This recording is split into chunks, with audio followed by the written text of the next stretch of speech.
What's up, guys? Welcome back to a brand new story. Today we have a story of the stinkiest Minecraft kid ever, who smells really bad, and he thinks that his stink, his natural odor, gives him unlimited visibility, and he can pick up any girl ever on the face of this earth.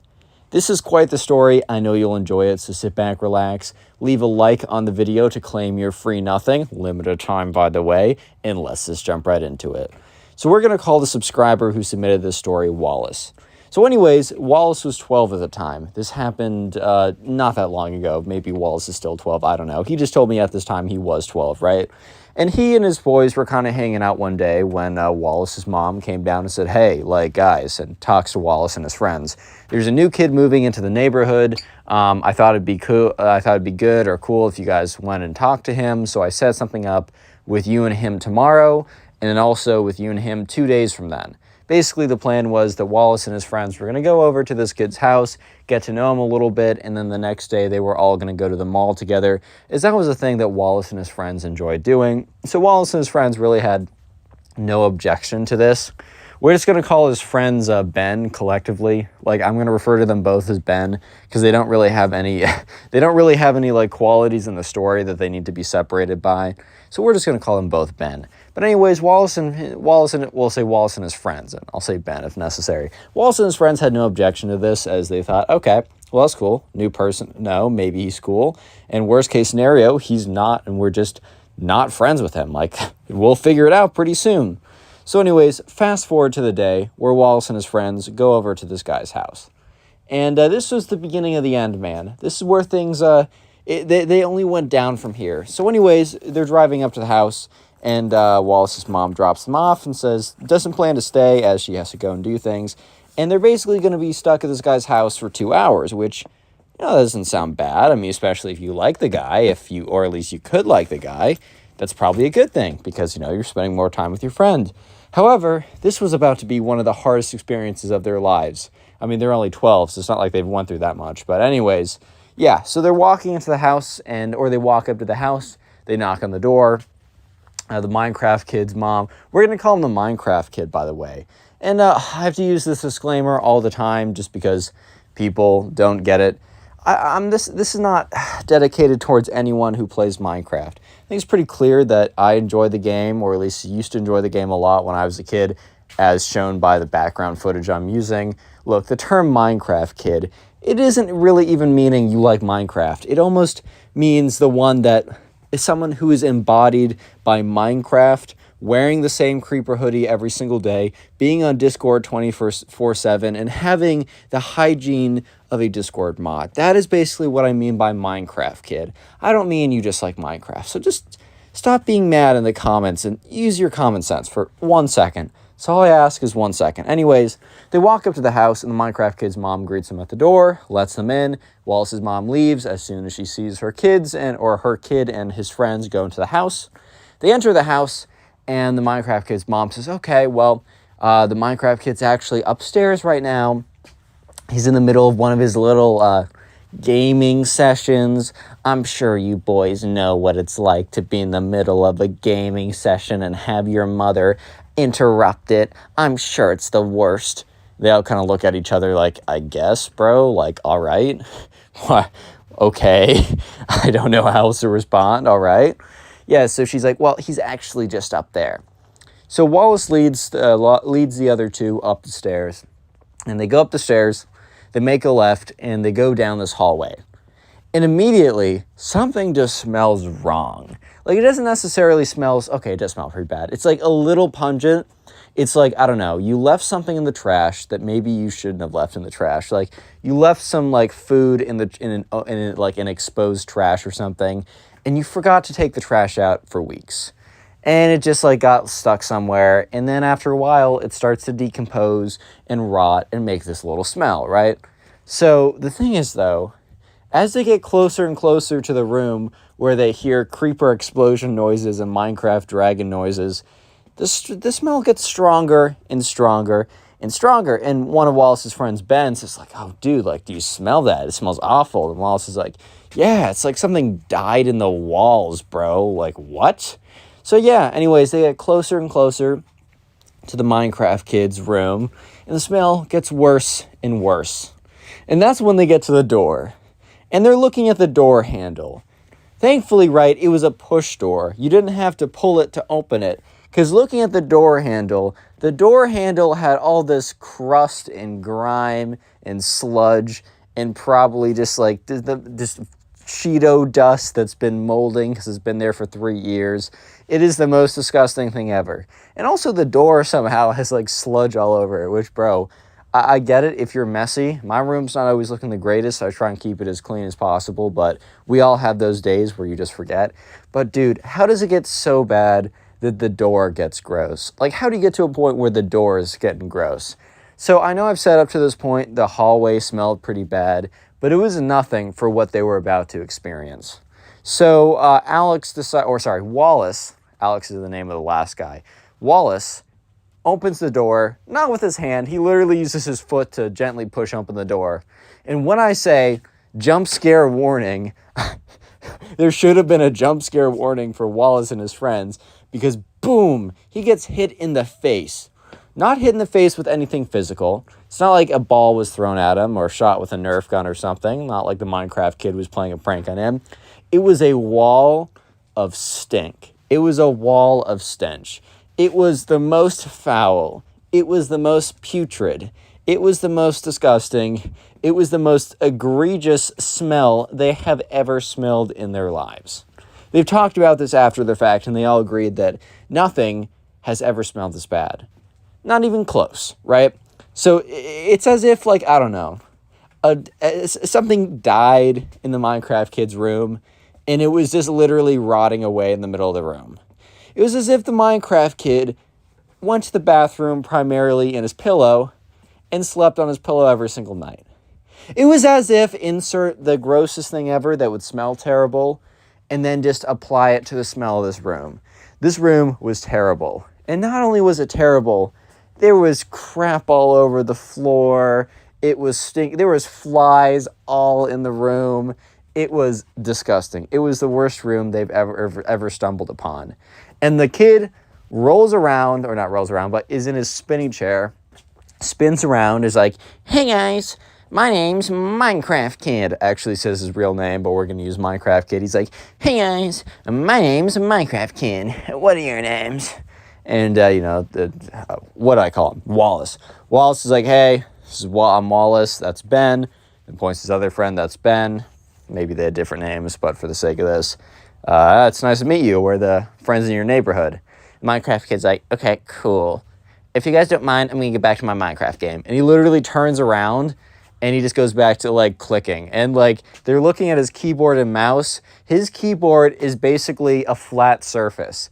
It's a flat surface because there's so much gunk and crap in between the keys that there's almost no physical divots. It's just like a flat edge. It's just a flat surface because all the divots where the keyboards are just filled with, like, gamer gunk, and it's disgusting, right? And his mouse, too, was sticky. Like, his mouse, like, when you click down, it, like, stuck a little bit, which he was complaining about, like, "Man, my clicks per second are actually not that high. I don't know why." And they just hear that was like the mouse sound, bro. It was not good. So yeah, they walk over. First of all, they were just like, at this point, Wallace was just like really proud of his friends for not projectile vomiting or just collapsing on the ground. Right? He was very proud of them for not doing that, just by the sheer smell of the room that they entered. Very, very proud. Extremely proud, actually. So they walk in, and they see just like 1,000 Monster Energy cans sitting on the desk. And I know that there's some Monster Energy fans in here. Guys, please. It's not good for you, man. Look, live your life, and I'm about to make people mad, but bro, please limit yourself. That stuff is not good.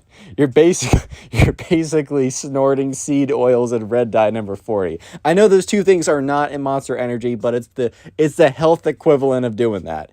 But you can do what you want. Just look, in general, do things in moderation. There was like 1,000 Monster Energy cans, half of them spilling all over the place, right next to his what the Minecraft kid called his gaming battleship, aka his desk. And he was just like clicking around. And he was sitting in, like, the squatting. He was, like, sitting very weirdly. He's sitting, like, I don't know if you guys ever saw Death Note, but you know L from Death Note? It's, like, literally the only anime I've ever watched. Anime just isn't really my thing. However, that one show, Death Note, fire. That was so sick. The rest of it, I don't really like. But anyways, he's sitting like that, and he's like, bro, I'm not even going to go into it, but his feet were not well manicured. That's all I'm going to say. And I'm not trying to say that he wasn't going to a spa every single day. I wasn't trying to say that, like, I don't know, he's not adding, like, a coat. I don't know. Let's just say that things were not looking great down there. It says, I don't know if you guys have ever been to the pool when, like, an 80-year-old grandpa walks over and, like, he's got his dogs out, and you know that he doesn't have the ability to bend over and, like, clip them or whatever, and his dogs are just the worst things you've ever seen. Like, they might be the worst things you've ever seen. Like, they're big bad. Basically, the Minecraft kid had the worst pair of dogs on his feet as you've ever seen, right? And it's just like at this point, the smell was almost accumulating in the insides of Wallace and his friends' noses. Eventually, the Minecraft kid loses his Minecraft match. He's like, drat. He turns around. He's like, hey, guys. So, what do you guys do for fun? And Wallace and his friends are like, well, we actually, I don't know. We go for hikes and stuff. We go around, play some frisbee. I don't know if you're into that. He's like, nope, I do not like sports or anything with physical activity. And they're all just like, all right, cool. We also like going to the mall. He's like, sigh, I know, we're going there tomorrow. That's the worst. I can't play Minecraft if I'm in the wall. If I'm in the mall. Yeah, I bet you wouldn't be able to play Minecraft if you were in the physical wall, bro. But anyways, right, they're kind of just looking at him. And Wallace and his friends are looking at each other, and then they look back at him, and then they look at each other. They have a feeling, a sneaking suspicion, a slight inkling. They have a feeling, right, that maybe they're not going to be the closest, dearest, most connected friends with this guy because they have literally nothing in common, and his room is not the easiest. Like, for example, they could not imagine a sleepover in his room without passing away. They would have to write a letter to their parents about how much they loved them before they went over to this kid's house for a sleepover, just in case they suffocated from too much stink accumulating in their lungs overnight. Who even knows? Anyways, so this kid goes on to talk about, like, they're talking about some stuff. The conversation is pretty terrible, but whatever. And that's when the Minecraft kid brings up his, like, the most interesting quote of all time. The Minecraft kid's like, guys, do you guys have any Riz? And they're all like, bro, what? He's like, yeah, Riz, like, charisma. Like, are you good with the ladies, bro? And, like, Wallace kind of was. Like, Wallace isn't trying to brag or anything, but he wasn't doing too bad in that department. You know, he got it done. He wasn't, like, I don't know. He wasn't some Leonardo DiCaprio, bro. He wasn't like, but he was doing fine. He was chilling, you know, he did what he needed to do, but Wallace wasn't about to be like, yeah, I got plenty of Riz. Because if anyone says that, unironically, they probably don't have any. Like, let's just keep it a buck right here. But anyways, the Minecraft kid's like, so, one of my pastimes is actually investigating how to get the ladies to like me. I've been making many experiments and game plans for it. And they're all kind of looking at each other like, all right, let's take advice from this guy of how to, like, secure, like, a beautiful girlfriend. Yep. I'm all ears, man. I'm listening, bro. I'm paying attention to whatever you're saying. Go for it, man. Let's hear it.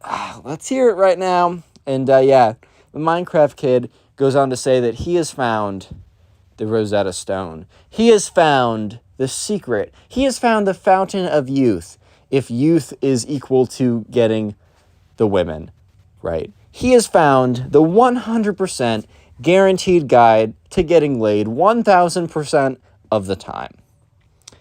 And you know what his secret was? And he was explaining to them. So, women, instinctually, very deep down, they have primal urges. And they're all like, oh, bro, why do you have to say it like that? You're so weird. They didn't say that, but they're like, bro. And he's like, yes, they have primal urges. So I was thinking about it. What is the most primal thing that you could do? Like, think about the caveman. They're all like, I don't know. Hunt. be outside a lot. Basically the opposite of the Minecraft kid. He's like, no, those were just things that they did. What about the cavemen stands out most to you? And, Wallace and his friends, they weren't able to figure out exactly what the Minecraft kid was looking for. So the Minecraft kid eventually is like, fine, I'll tell you. Have you ever smelled a caveman before? And they're all like, what? And he's like, well, you probably haven't because they've been extinct for a while. But think about it. Do you think the cavemen ever showered? And they're all like, what, bro? He's like, yes, think about this. The cavemen never showered. The cavemen are old-fashioned. Women's natural instincts will bring them to want to go back to their roots. Cavemen are their roots. Therefore, I should not shower, and I have ultimate riz because of it. At this point, Wallace was just like, bro, you gotta, ain't no way, bro. There is no way. There is simply no way that this is how it's going down. Real quick, if you've made it this far into the video, comment Minecraft down below. By the way, these videos will be on Spotify, and also short form videos will be on TikTok, and all the other links to submit stories to my Instagram and Twitter. All that stuff will be in the description of the video. Finally, if you want to support the channel, the best thing to do is first, finish this video all the way till the end, and then when you're done with the video, go ahead and watch another one of my story videos. A great way to do this is the Storytime playlist in the pinned comment down below. Anyways, let's get back to it. So anyways, Wallace and his boys are looking at each other like, did bro really just say that because he doesn't shower, that he is going to have ultimate riz and get all the ladies to love him? Yes, the Minecraft kid literally just said, oh, okay, because I don't shower, and cavemen didn't shower, and women have instincts, therefore I am irresistible to the ladies, guys. You should listen to me. I know what I'm saying. Like, bro, you can't be serious right now. And yeah, Minecraft kid was serious right now. And yeah, so Wallace and his friends kind of look at each other. It's basically an in real life try not to laugh challenge. Because this is a pretty difficult try not to laugh challenge. Wallace is not gonna lie, but he's like, Wallace gotta ask the pressing question. Has it ever worked before? Because here's the thing. You know you got that friend who has all the he's always giving the most advice. Bro's always dishing out the most advice when it comes to the ladies. He's saying, man, you gotta do this. You gotta do that. If you're not doing this, you're an idiot. If you're not buying my How to Get the Ladies course, you're a fool, right? They're always saying the most. And then you ask them, when is the last time you've actually had a good interaction with a woman? And they're all like, well, so I've actually been working on my shelf recently. Dude, if they say that, that just means, like, not the last forever. Last time they saw You Know What was the last time they came out one, bro. That's all I'm trying to say without getting demonetized. But anyways, right? So, sure enough, Wallace is like, hey, has this ever worked? And the Minecraft kid's like, well, actually, I've been honing my stink for so long that I've not spoken to a woman in, I don't know, 5 years. Dude, they were like 12, by the way, bro. By the way, riz to them meant like talking to a girl and holding her hand was like 20th base. Like 25th base was holding her hand. And they were legit scared to hold hands because they're like, bro, what if I hold her hand too hard and the stork comes with the baby, bro? Oh my God. Anyways, right? So they're just like, oh, well, we're going to the, and Wallace is like, oh, well, dude, we're going to the mall tomorrow. You should really use some of that riz because I feel like you've definitely accumulated enough stink to really have a presence. He's like, oh, really? It was like the most, it's funny because it's like Wallace just complimented the Minecraft kid in the most genuine, best compliment the Minecraft kid could have ever wanted to hear. Imagine someone says, you smell like, I don't know, you smell like my dog's butt, right? And you're just like, oh my God, bro, you really mean that? Do you really mean that? Yo, that means so much to me, bro. Thank you so much. Thank you, bro. You don't know how much that means to me, dude. I'm tearing up right now. Yeah, so anyways, Wallace and his friends are there for the next like hour or so. Ben is like has to go to the bathroom several times for a mysterious illness that may or may not because of all the stink that is accumulating in his nose.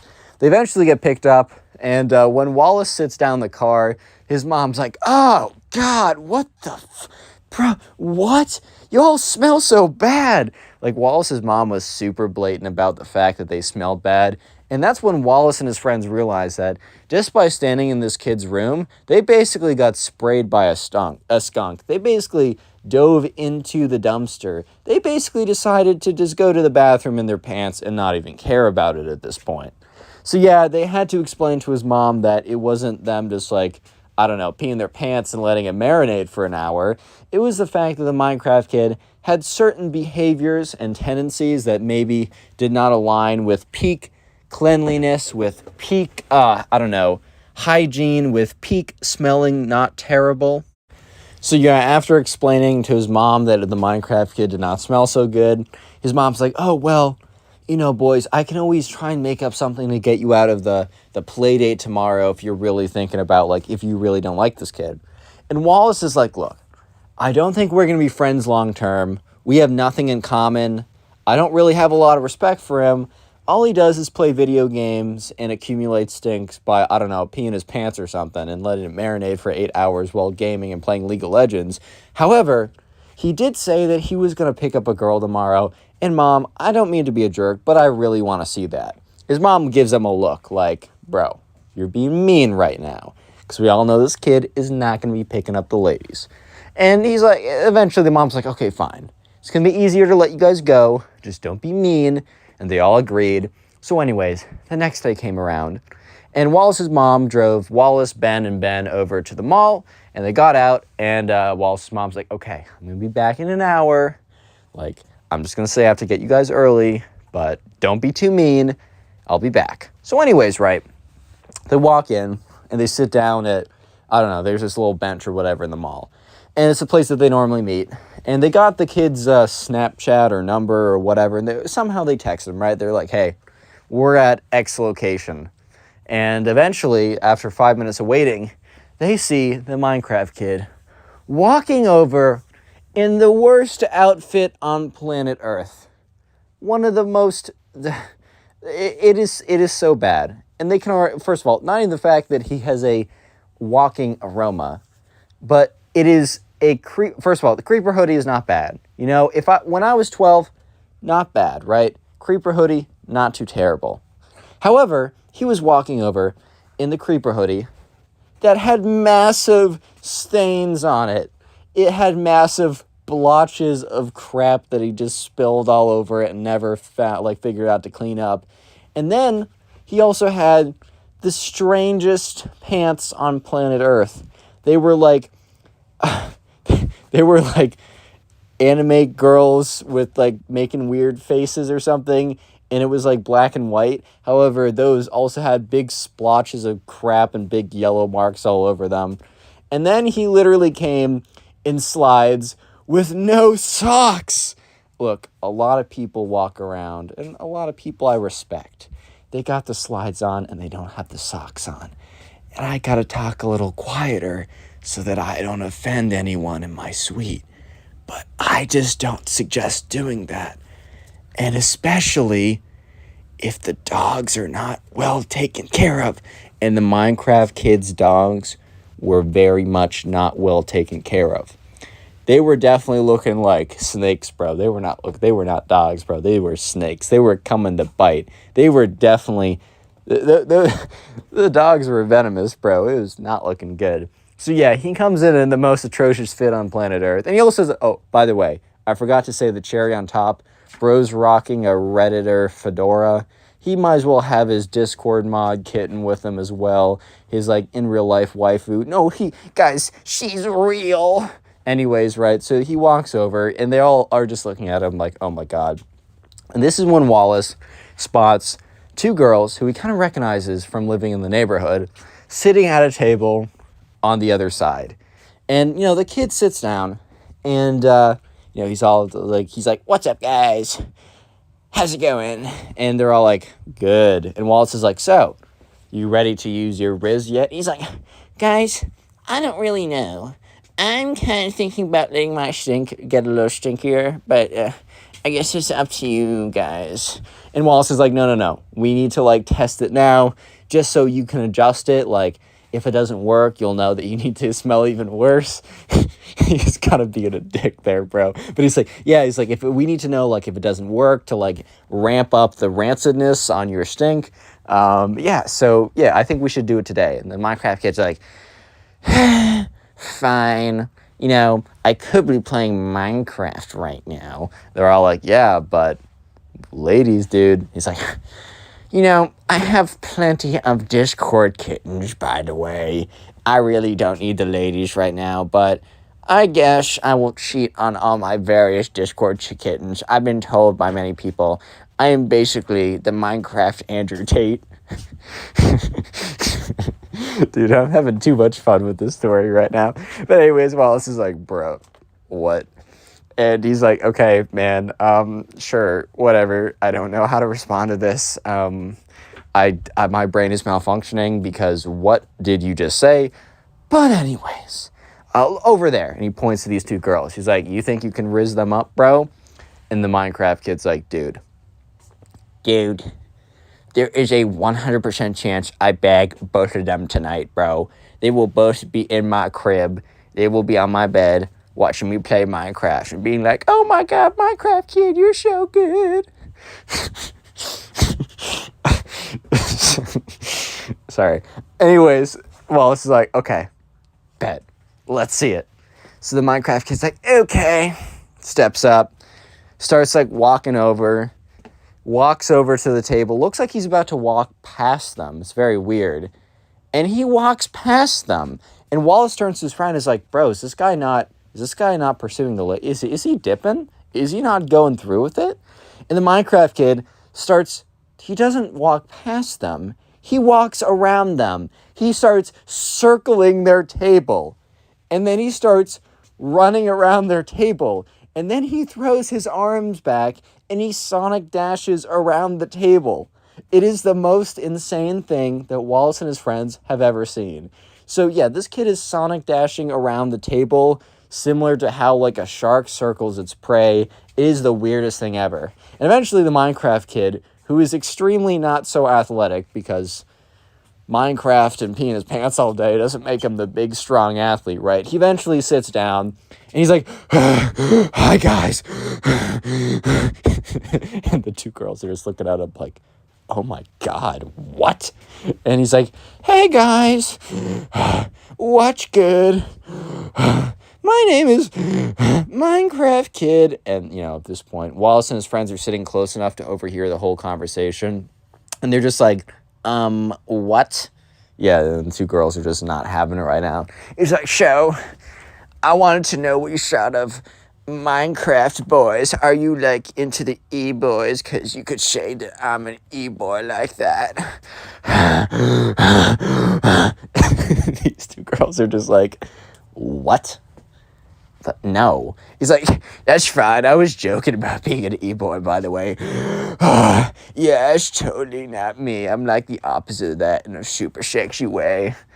And these two girls are just like, bro, what is this kid on right now? And Wallace and his friends, they're dying, bro. They were trying to, they just failed the try not to laugh challenge. One of the Bens basically falls over in his seat, is on the ground, is on the dirty mall floor, but he doesn't care, bro. Because he's watching the craziest thing he has ever seen in his entire life go down.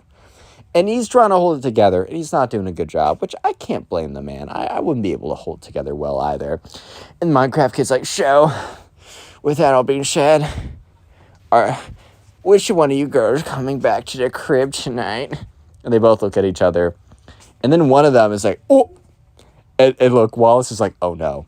And one of them's like, what's that? Oh, what's that? Oh. It gets up. One of the girls gets up, runs to the nearest trash can, and literally vomits into the trash can. She must have been really faint of stomach, right? Or she must have had a really sensitive stomach because, the smell was really, really bad. But to actually vomit over a smell is pretty intense. So this girl must have just happened to had a really weak stomach, or maybe really was on the cusp of vomiting anyways. But yep, she got up and she was just like puking into the trash can. So the other girl sees this as a perfect opportunity to escape the Minecraft kid. And she gets up and she's like, oh, I have to go talk to my friend. Sorry, goodbye. And Wallace walks over to the Minecraft kid and is like, oh, no. Maybe this stinks a little much right now. And the Minecraft kid's like, no. You guys don't understand. You didn't hear what was going on. You weren't catching on. You weren't signaled into the primal vibes like I was. I was luring them in. They were feeling me so hard until the other girl just happened to be sick. It's probably like all the hormones that were going through her body when she was smelling my smell. Just too much for her, man. She just couldn't handle it. I think I'm actually going to increase the smell so that the hormones will be so strong that she just immediately comes back to my crib. And, at this point, Wallace is like, yep, no, that makes sense. 100%, I back this choice. You are right. 100% right. Correct. I stand by what you were saying. Minecraft kid, you go. Yes. And, eventually Wallace's mom picked them all up. And Wallace had quite the story to tell. Click on the video on screen right now. I know you'll enjoy it. Just click it. Do it. Today we got a story of probably one of the most spoiled kids to ever live on planet Earth. I'm not even kidding. Strap in, subscribe if you like stories, and let's call today's subscriber Benson. I think that is a real name. I'm just thinking of Benson from Regular Show. That show is gas. But anyways, this all happens one day when Benson is chilling in class, and there's this kid in his class who we're just going to call the spoiled kid. He doesn't even deserve a name, bro. He's just getting the name spoiled kid. But anyways, right about halfway through the school year, this new girl moves into the neighborhood, and everyone's trying to impress her, like everyone thinks she's so pretty or whatever. And on her first day in, she's like, hi guys, my name is, let's call her Kate, right? Hi guys, my name's Kate, I'm new to the neighborhood. And everyone's like, hi Kate, nice to meet you. And yeah, some of the guys are trying to talk to her, maybe for not the reason of oh, I just want to make sure you feel comfortable in the new neighborhood. Maybe because they just find, I don't know, maybe because they just find her pretty. But either way, they're not being weird about it. They're being pretty chill about it, which is all you need. However, there's one guy who is not being chill in the slightest, and his name is the spoiled kid. So anyways, right, on the first day that the new girl Kate is in class, in between class, right, she's going to walk to her other class. And the thing is, right, Benson and Kate have the same class. Benson doesn't necessarily go and walk with her. He's just like, well, if we become friends, we become friends. But I'm just going to give her space, whatever. She's trying to figure things out. But Benson watches as the spoiled kid runs up to her and says, hello, my name is, I'm just going to say the spoiled kid. My name is Spoiled Kid. Welcome to the school. I basically run the school. And Benson's like, bro, everyone here hates you. What are you even saying, dude? That's laughable at best. But anyways, he's like, yeah, I kind of run the school. And she's like, oh, haha, okay. What am I supposed to do with that information besides say, okay, man, nice, I guess. So the spoiled kid immediately says, so you're new to the area? And, Kate is like, yeah, I just moved in with my family a week ago, and this is my first day at the school here. I haven't really had the time to explore the area. And the spoiled kid's like, oh, that's awesome. So I can totally show you around. And Kate kind of understands, kind of what he's trying to say. He's definitely trying to, I don't know, he's definitely hitting on her right now. But Kate's kind of just like, oh, well, I appreciate the offer. What are the places you think I should go? And he's like, oh, I could totally take you on them, but it's got to be a date. We totally got to, make out, too. At this point, Kate is like, no. I'm not getting pushed around like this by this obviously annoying kid. And Kate kind of realized this kid was both spoiled and also not liked by anyone. So she's like, I'm sorry, I don't think I like you that way. If you have any good recommendations, though, of places that are good around town, then let me know. And the spoiled kid is like, ugh, you're ugly anyways, and storms off. And Kate, Kate's a good trooper. She's just like, lol, okay. Because look, at the end of the day, the spoiled kid obviously didn't think that she was ugly because his intentions of talking to her was, because he didn't think she was ugly. That was legit the only reason why the spoiled kid was talking to her in the first place. So obviously he just said that because he was angry. However, right, Benson was not a big fan of this. He was like, all right, the spoiled kid is known as a jerk, but like this girl is new and she rejected him fairly nicely. And, you know, he went on a rage and called her ugly. So as the spoiled kid was storming off, Benson's like, hey. And the spoiled kid's like, what do you want, kid? It's so funny when someone your age calls you kid, bro. Just like a little bit of a side note. I've always thought that was hilarious. But anyways, you know, Benson's like, bro, she's like, this girl is new here. I heard that you called her ugly. Like, you can't be doing that. It's mad disrespectful and it looks bad for all of us. This girl is new. She rejected you nicely. Like, that's not cool that you called her ugly.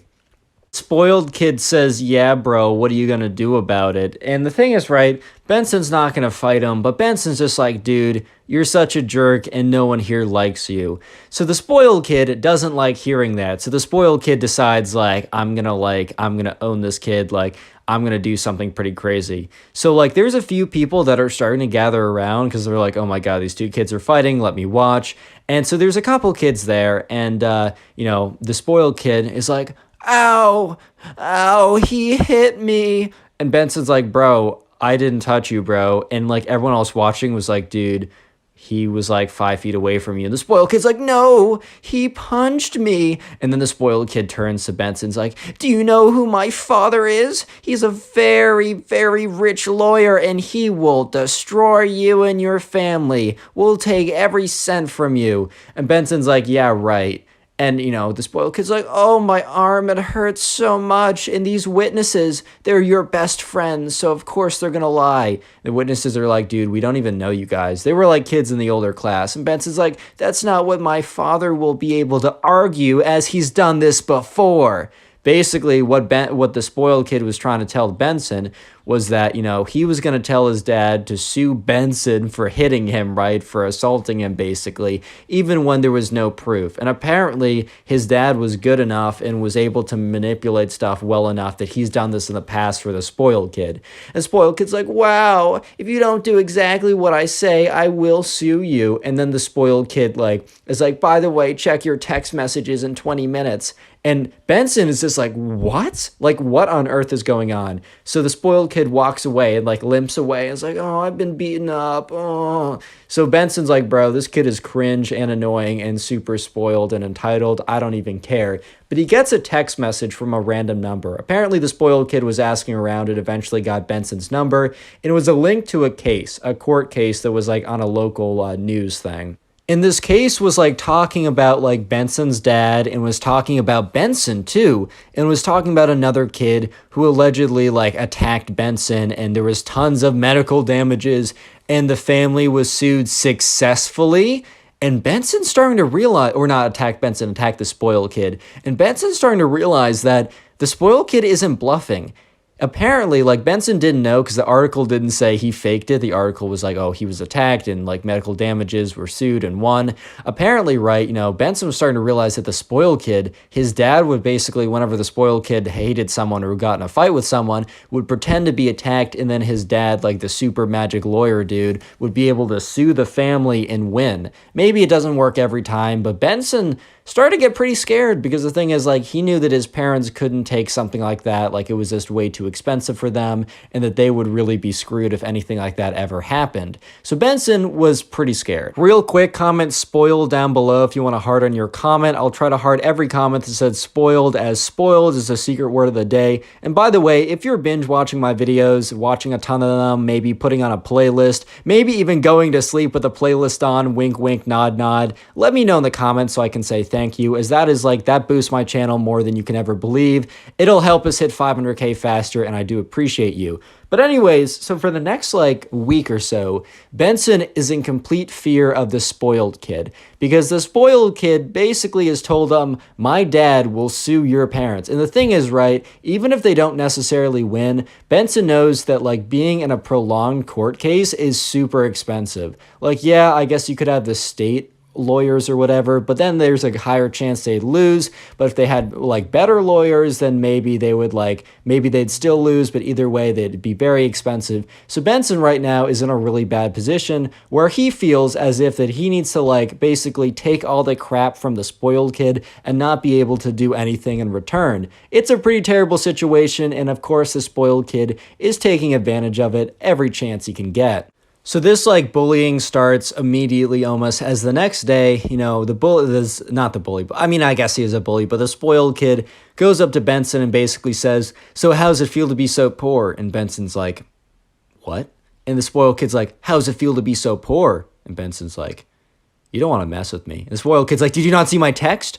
And Benson just literally has to grimace. Like, he's literally in such a bad position right now. He just looks at him and he just like snarls. And the spoiled kid, realizing that Benson, like, or not realizing, but seeing that Benson can't fight back, is like, "Oh no, you guys are so poor and I'm so rich." This kid is legit Eric Cartman, bro. I swear to God. But now he's like, "Oh no, how's it feel? Oh my God, you can't do anything because you know that you'll lose all your money and you can't afford it because my dad will sue you and take everything you got for the damages you did to my little arm. Oh." He's so mad. And Benson was just like, he was just gritting his teeth. He was like, "I just need to make it through this. I just basically need to power through this. Like, there's nothing I can do, unfortunately. Like, this is awful, but like, what am I gonna do?" So anyways, the next day rolls around, and sure enough, right, the spoiled kid is back. And he's like, "Oh, Benson, how's it going, buddy?" Benson's like, "Hello, spoiled kid." And the spoiled kid is like, "Oh, wouldn't it be a shame?" And because they're basically at their lockers right now. If you don't know a locker, I don't know if you don't have a locker at your school. It's where you put your backpack. It's where you put whatever. And while the locker was locked, while Benson's locker was locked, there was like a grate, basically like an air vent. I don't totally know why, maybe just for general ventilation. And the spoiled kid's like, "Oh man, wouldn't it be so bad?" And the spoiled kid takes this like kind of mushy banana and slams it into the grate of Benson's locker and starts rubbing it around so that all the gross banana mush would both get stuck in the vent, but also kind of seep down and also be gross on the front. He's like, "Oh no, Benson, this is so sad. Your locker's disgusting and vile now. Oh no."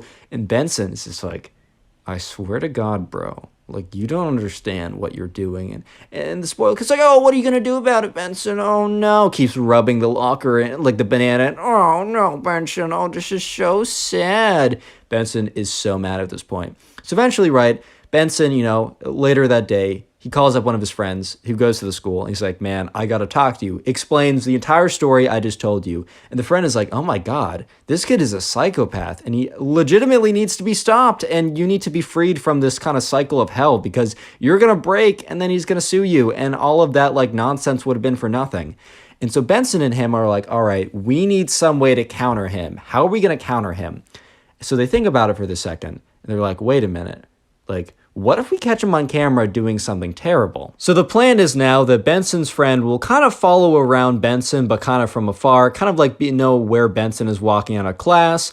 Because like he's not going to follow him in class. The spoiled kid doesn't have any classes with Benson, I do believe. I'm not 100% sure. But the idea is like he'll follow around Benson when the spoiled kid is most likely to like taunt him or whatever. And hopefully be able to catch something incriminating on camera. So the next day rolls around and Benson's friend is watching the whole thing on camera. He's recording it and just like he'll delete the footage if it doesn't like have anything valuable just to save space, but he's just trying to catch something good. So the spoiled kid comes up to him. He's like, "Oh, Benson. Oh, hi there, Benson. Look who's back." And the spoiled kid makes a huge mistake because he has no idea that he's being watched by Benson's friend and being recorded. And the spoiled kid takes Benson and slams him against the locker. He's like, "Oh, Benson, why did you fall into the locker like that?" And then, like, he just balls up his fist and boom, gives him a big punch in the stomach. At this point, right, Benson is in a bit of pain, but he's mostly in joy. He's mostly in euphoria right now. And you know why? Because Benson knows that he just got recorded attacking Benson. That the spoiled kid who claimed that Benson attacked him now attacked him back unprovoked. And that the spoiled kid tried to do anything, Benson would have video proof against the spoiled kid's lack of video proof. And Benson's like, "Oh man, you just messed up huge." And the spoiled kid's like, "Oh, what do you mean by that?" And the spoiled kid's like, and Benson's like, "You're screwed, bro." And he starts laughing. And the spoiled kid is like, "Bro, what do you mean by that, Benson? What do you mean? You know that like my dad will sue you. Tell me, or you're getting sued. Tell me. And Benson's like, for once, you're not going to get everything that you've ever wanted. And the spoiled kid's like, dude, you're just trying to psych me out. You have nothing on me. And that's when Benson's friend walks out.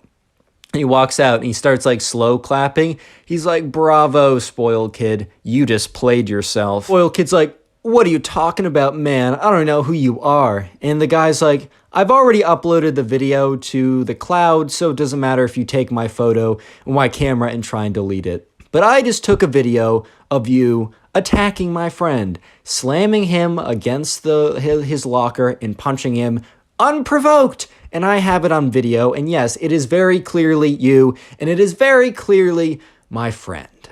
So, what is your move, spoiled kid? And at this point, right, the spoiled kid had never had this situation happen before. So he's like, what? You're getting sued too. Ow, you punched me as well. And the thing is, right, here's the best thing, bro. Benson's friend never stopped recording. So Benson's friend is like, you just played yourself again. I'm still recording. And he stops the recording, uploads it to the cloud again, and is like, I just caught you on camera attacking my friend. And I also just caught you on camera faking getting attacked. If you try and bring us to court, you're getting slammed. And the spoiled kid is like, starts like seething so hard. He's like, what? No, you can't do this to me. No. And the spoiled kid literally starts crying. He sits there like, and Benson and Benson's friend just look at each other like, my God, the real world is going to hit this guy like a freaking train, bro. This is not even funny anymore. So basically Benson says, hey man, we're not going to report you. We're not going to do any of this. But if you do anything, and I mean anything, against me, my friend, or even if you're a jerk to anyone else, we're bringing it on. We're bringing on the heat. We're showing this to the principal. We're putting this in a police record. We're doing everything. And the spoiled kid looks at him angrily, and he's like, you'll regret this. Click on the video on screen right now. I know you'll enjoy it. Just click it. Do it. How's it going, everyone? Today we have a story of one of the cringiest emo kids of all time, so sit back, relax, subscribe to the channel if you're new. We're calling today's subscriber who submitted the story Brent. So this all happened when Brent was at soccer camp. And so Brent went to the soccer camp every single year, and it just happened that this year he encountered the emo kid at soccer camp. So anyways, this was just another summer of Brent going to soccer camp. His mom dropped him off, and once again, he was pretty excited to go. Unfortunately, some of the friends he made from the year before, they didn't show up this time, so he was very proactive about finding people, meeting new people, and trying to make some new friends. So anyways, in the very beginning of soccer camp, they had kind of a get to know other people type deal. And all of a sudden, right, Brent sees this girl, and she was at kind of like the girls' soccer camp. So it was kind of split up like boys' soccer camp and girls' soccer camp. However, it was all under the same umbrella of like the soccer camp program. So they would eat lunch together, do non-soccer activities, but like the morning soccer practices were kind of split up by gender like that. And so anyways, right away, Brent saw this girl, Emily, and he immediately kind of fell in love with her. Not actually, but was like, OMG, lol, she's cute. I'm going to try and hit. No, I'm just kidding. He's like, I don't know. He's like, he's gone to soccer camp. He's not trying to hit, bro. That's crazy. But anyways, right, so she's going to be an important character later on. But for the meantime, we don't need to think about her because someone much more important comes into the picture. So while Brent is thinking about like, oh my God, look at that girl over there. I got to start talking to her. That's crazy. He accidentally bumps into this guy and he turns around. This guy is like, I don't know, a little bit bigger than him, a little bit heavier than him, just like kind of a bigger guy. And he's got this like long black hair that's swooshed over. He's wearing like the standard soccer cleats, but otherwise it's like this black band heavy metal t-shirt. He's got like black painted nails. He's got like a spiky wristband on or whatever. And he turns around. He's like, yo, what did you bump into me, bro? And Brent's like, oh, my fault. Like, didn't mean to do that. And he's like, you don't think that I'm an alpha? Is that what you think? Brent's like, what? He's like, I'm an alpha male, just in case you weren't aware, which I know that you subconsciously were because, all betas instantly know when there's an alpha present. And Andrew was the guy from like 7 stories ago. Brent was like, What? He's like, bro, do you not know what beta males and alpha males are? Well, basically, beta males are like you and lame, and alpha males are strong, powerful, and dominant in the pack. And with that, like, the emo kid does a big, like, swipe of his big, long black hair, so, like, his bangs would no longer cover his eyes. It immediately fell back in front of his face. He's like, yeah, just so you know, kid, get out of my way. And the emo kid, like, shuffles away. And this was Brent's first interaction with the emo kid. So he's like, okay, that's cool, man. Like, okay, see you around, buddy. Bye-bye. So anyways, let's fast forward a little bit. After soccer practice in the morning, Brent was actually one of the better kids there. He was pretty good at soccer. They had lunch, and in the afternoon, they had activities such as, like, this, like, I don't know, like tag, capture the flag, all kind of like random camp activities. And today was capture the flag, and Brent happened to be on the same team as Emily. So immediately he goes over there. He's like, hey, how's it going? Like, my name is Brent. Emily's like, hey, like, my name's Emily. Nice to meet you. And Brent and Emily immediately hit it off. They're having a good time. They're talking with each other. They're enjoying each other's company. You simply love to see it. And, like, from very far away, Brent catches the eye of the emo kid who's on the other team and is just staring him down for some reason. Brent doesn't really think much of it, and then, like, he goes back to talking to Emily. So they're playing capture the flag right now, and Brent, runs over to the other side, gets the flag, right, and starts running back to his side. If you don't know capture the flag, there's like this little penny on both sides, or like a little piece of cloth or something, and while you're on the opponent's side, if they tag you, you're in jail. But what you're trying to do is you're trying to run over there, grab their flag, and run back to your side without being tagged. However, there was a stipulation that it had to be a tag. This isn't tackling. You can't push someone. You can't, like, punch them or anything. You have to tag them if they're on your side. So, Brent is running over there. Sorry, I have a list of names in front of me and from other stories. Brent is running over there. He grabs the enemy team's flag and is running back to his side, and he's really close when he just, like, immediately slams into the ground. And that's when he realizes that there's a big guy on top of him. And that's when he realizes that the emo kid tackled him. So the emo kid's like, nice try, buddy. Next time, try not to fight the alpha males. And then camp counselor comes over and says, hey, we said no tackling. You're on the sidelines, points to the emo kid. He's disqualified or whatever, has to sit on the sidelines. Ooh, so alpha, man. But anyways, right, so the penny's returned, but also Brent isn't in, like, jail. He goes back to the other side, and the emo kid has to sit out for the rest of capture the flag. And Brent continues to talk to Emily, and the entire time, the emo kid is just, like, looking over, and he's, like, all angrily staring at Brent. So Brent is now his official enemy. Brent kind of just assumed that they were enemies because of when he bumped into him and also when he got him disqualified, which, did Brent really get him disqualified, or was it because he's an idiot and jumped on him? That's why he got disqualified? Who knows, man? But there was another reason why the emo kid hated Brent. There was another reason that Brent did not realize at the moment, but was very, very, very potent, and is going to be very, very important for later on in the story. I'm gonna give you guys a hint. It starts with an E and ends with a Emily. Did you guys get it? Starts with an E and ends with a Emily.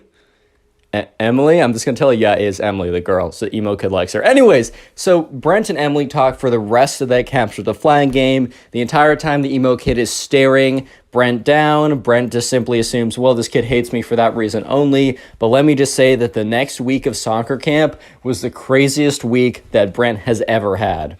So anyways, right, his mom picks him up. He goes back home. His mom's like, hey, how was the first day? And Brent says, oh, I met this really weird kid who tackled me. And she's like, oh my God, are you okay? He's like, yeah, actually, I have barely any scrapes on me even. But he seems to not like me, so I'll keep you updated on that. So Brent is dropped off the next day, and he walks over there. And that's when the emo kid, is just staring him down.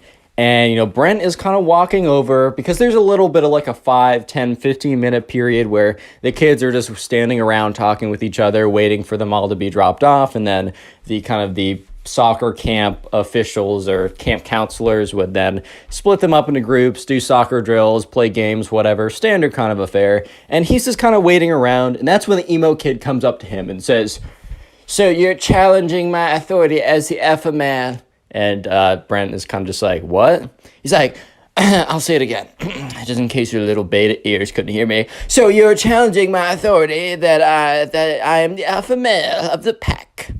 If we were wolves, which we kind of are, and Brent was like, what? If we were wolves, as we kind of are, as I said, I would be the alpha male, alpha wolf, and you would be the beta wolf, and I would be banging your wife while you watch little cuck beta wolf. Whoa. And Brent is looking at this kid, and this kid is like, no offense, but this kid is like the opposite of what a stereotypical alpha male would look like, right? One of those red-pilled alpha males. It just looks the complete opposite of that. But anyways, Brett's not gonna get into like he's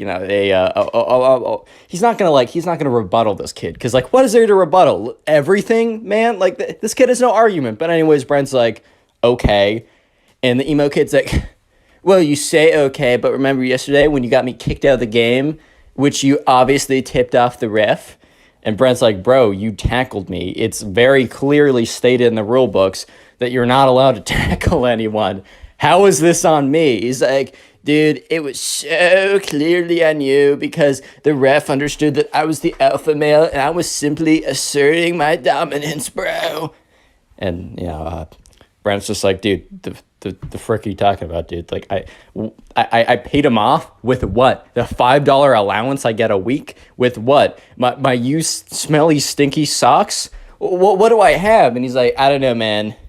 I don't know. Maybe you took his daughter on a date because his daughter's so ugly she'd never get a date. Oh. And Brent's like, was that a diss? Like, does he even have a daughter? He's like 20, bro. What? And the emo kid's like, anyways, I just wanted to let you know that I'm the alpha man. You're the beta man. I will do your wife when you have one. And scene. And the emo kid walks away. And Brent at this point is like, what? Why? Why is this my life? Anyway, so skip forward to the soccer practice. They're put into groups, and the emo kid was in group B earlier, so they basically split them up into group A and group B. So group A is the better players, and group B is the I'm just kidding, the players who are newer to soccer. And the emo kid apparently was on the cusp of group A. It was at the very top of group B, and because his performance was good enough, he was actually moved up to group A. So now Brent, instead of having a morning to himself to focus on soccer, now had to deal with the emo kid being, thrown into the mix here. So anyways, they're doing some drills with the soccer ball, and they're kind of like kicking them around cones. You had to kind of keep control of the ball while you were running. And the emo kid, they said, okay, line up into 3 groups. And the emo kid immediately ran behind Brent. And Brent kind of looks behind him. He's like, what? And the emo kid said, nothing, Brent. Just letting you know that I'm the alpha male here. And Brent's like, okay, fine. Let's just do the drill. So the ref blows the whistle. Brent starts kicking the ball and moving with it. And the emo kid immediately runs up behind him and trips him. He's like, oh, sorry. And the ref's like, hey. And the emo kid's like, it was an accident, I swear. And the ref's like, all right, be careful.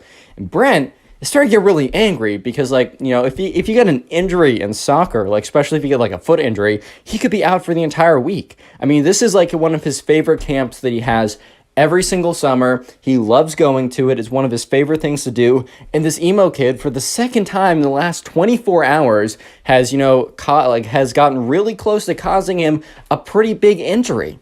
He could have jumped. He jumped on him yesterday. He ran behind him, knocking him over. What if he twisted an ankle? What if he, fractured something in his leg? It's not that hard, especially when you got a big old kid jumping on top of you every 5 minutes. It's difficult. It's not that difficult, man. So anyways, Brent, for the next activity, waits to get into line before the emo kid does, because he doesn't want to be in the same line as the emo kid. But it turns out that, everyone else lines up, and it's literally just Brent and the emo kid waiting for each other to move, because the Brent wants to go where the emo kid doesn't go, and the emo kid wants to go where Brent goes. And the refs not the refs, but the soccer coaches are like, come on, kind of guys, get into line. And Brent's like, okay. And he sprints to the end of the line, and then the emo kid sprints to the back of that line. And the coach is like, emo kid, says his actual name, can you go to another line? That line's too long. The emo kid's like, okay, moves over one line, and when the coach turns his head, the emo kid literally runs back into the line with Brent again. So when the coach turns around, he's like, wait, Emo Kid, I said, could you go to that line? And he's like, fine. Emo Kid eventually goes to that line, actually does that. So for the rest of the soccer practice, the Emo Kid tried to like bump into Brent, tried to make his life difficult, basically was just being a big butt the entire time. But thankfully, right, that nothing really happened. He didn't bump into Brent successfully again. In fact, the Emo Kid, most of the time when he tried to bump into Brent would do some like very slick soccer move, kind of like break his ankles, not literally, but you know what I mean. And the Emo Kid would like fall flat on his face because he kind of like tried to run into Brent, and then Brent sidestepped him and completely swerved out of his way. Anyways, though, things start to get a little bit more interesting because throughout the next day, Brent and Emily are talking it up. It's kind of like the known thing for the camp that like those two were kind of like the unofficial soccer camp couple. I don't know if your camps had stuff like that, but this was true for the soccer camp. And word was that like the two of them, they were gonna kiss soon. Oh my God, guys, isn't that like 12th base or something? So sure enough, right, one of these days, so like a day later, Emily and Brent are just sitting with each other at lunch. They're kind of on like a quote unquote date or whatever. And that's when a girl comes over and sits next to them. And Emily's like, oh, this is my friend Robin. And Robin's like, hey guys, like, I just want to let you know, Emily, that the kid over there, and points to the Emo Kid, is planning to ask you out soon. And Emily's like, dude, I don't know that kid. I've never spoken to him in my life. And Brent's like, oh my God, I know exactly who that kid is. Emily's like, what? And Brent basically tells her the story that I told you guys for the last 13 minutes. And she's like, oh my God, he's the worst. And Brent's like, well, that would explain why he really hates me too, because like not just that I embarrassed him, but I've been hanging out with you the entire time. And, he probably knows that we've been talking a lot. And Emily laughs a little bit. And this is when Robin says, dude, like, I'm serious. This kid is going to come over and ask you out within like the next 24 hours. He's going to do it publicly. It's going to be really embarrassing. Everyone's told him not to do it, but he's in his own world. You gotta let him down nicely though. And Brent was like, no mercy. Make him suffer. Emily's like, Brent, I'm not going to make him suffer. I don't know this kid. Brent's like, make him suffer. Emily's like, shh. Okay, I'm going to be nice. When he comes over, I'm going to be firm, I'm going to be direct, but I'm going to be nice about it, I'm going to be cordial, and life is going to go back to what it was before. So sure enough, right, Brent now realizes that the Emo Kid has a massive crush on Emily. And Brent also starts to think about it. When Emily says no to him, and when she starts really, hanging out with me more, and when word gets around that we kiss, because we totally are, this is in Brent's head, right, he's going to actually, like, ramp up the craziness even more than it already is. I think I'm screwed, boys. Real quick, if you made it this far into the video, comment emo down below. I'm going to heart as many comments as I can that say that. That is the secret word of the day. And also, if you want to support the channel and help boost me back into the algorithm, all you got to do is at some point, maybe after this video, maybe later, sit down and watch a bunch of my videos in a row, maybe while you're playing video games or drawing or cleaning a room, or maybe to help you go to sleep. I take that as a compliment now. I understand it. Leave in the comment section down below how you're helping boost the channel. I will heart it, I will say thank you, and I'll even shout some people out, like the person on screen right now. Thank you to this person on screen and all of you guys for all the support recently. It's really helped boost the channel. We're growing again. You'll love to see it. Let's get back to the story. So anyways, flash forward to that night, or not that night, but that afternoon. Remember when this is the mixed gender, just fun, more camp activities, they're playing dodgeball. And sure enough, the Emo Kid and Brent actually happen to be on the same team this time. So, Emo Kid and Brent, they're picking up the dodgeballs, they're throwing them, they're trying to avoid being hit by the dodgeballs. And the Emo Kid walks over and is like, sup, bro? And Brent's like, what? Emo Kid's like, I just wanted to let you know that, I know that you and Emily, or you have been trying to flirt with Emily, and it's been failing horribly from my sources, at least that's what my sources said. And I just want to let you know that, I let you have your fun. I let you play like the little beta little lamb you are. But I'm actually going to come in and, as the alpha male, assert my dominance and claim what is mine. Emily shall be my girlfriend by the end of tomorrow. Mark my words, and I will watch as little tears roll down your face because you're so sad that I took your girl. oh, little Brent, I'm so sorry. Brent's like, dude, she's not gonna, I've talked to her. She's gonna say no. Like, don't do it. I hate you, but I know for a fact that you're gonna get rejected in front of everyone. The emo kid's like, nice try, little boy. I know for a fact that my testosterone is 10 trillion and yours is 0. So based on that alone, plus a billion other factors, such as my manliness, my alpha maleness, my swag overall levels, and a billion more things. Just, she will obviously say yes to me. And even if you two are fake dating, she'll break up with you immediately to say yes to me. I just know some things that you don't know, Brent. Get over it. So the emo kid walks away. And Brent's like, well, you know, my conscience is clear because I tried to warn the kid not to do it. I tried to warn the kid, right? I'm not a bad guy. I told him not to do it. I told him. I said, I even gave him the benefit of the doubt. I said, I don't like you, but I want to help you here. He didn't listen to me. It's not my fault, whatever happens tomorrow. Next day rolls around. At soccer practice, the emo kid for the entire morning is like, Brent, better spend the last moments with Emily as you can because she's about to be my girlfriend. Oh, and Brent's like, dude, shut up, dude. He's like, oh my God, am I getting to you, man? Am I getting to you, man?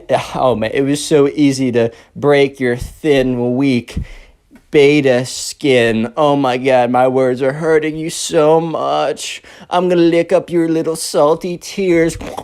They're so tasty and so good. And Brent's like, shut up, bro. You're going to get embarrassed. I can't wait for the moment. She better go hard. Anyways, flash forward to lunch. The moment. So anyways, Brent is sitting with Emily, and Emily's like, dude, the emo kid, I can't see him anywhere. And Brent's like, dude, he's going to ask you out. It's happening. Get over it. It's going to happen any second. She's like, he's going to do it the next day, which means probably now in front of everyone. And, you know, Brent's like, that's what he said he would do. And Brent was like, oh my God, don't turn around. Because Brent was looking, and the emo kid was walking over. And what was he walking over with? He was walking over with a boom box. You already know where this is going. And Brent's like, you know what? Brace yourself. Try and have an out-of-body experience right now so you don't have to deal with what's about to happen. This is about to be bad, Emily. I'm so sorry. And Emily's like, oh my God, oh my God. And that's when you start to hear music. It's the emo kid's personal band. So it's like this heavy metal rock band. So just imagine some like heavy metal rock going in the background. And the lyrics are, Emily, Emily, why do you hang with losers like Brent? Emily, please love me. Yeah. And it's just kind of like more stuff like that in the background. And the emo kid is like rocking out by himself with an air guitar while this is all going on. It is the worst moment of Brent's life because the secondhand embarrassment is so strong, he's basically getting firsthand embarrassment from the whole thing.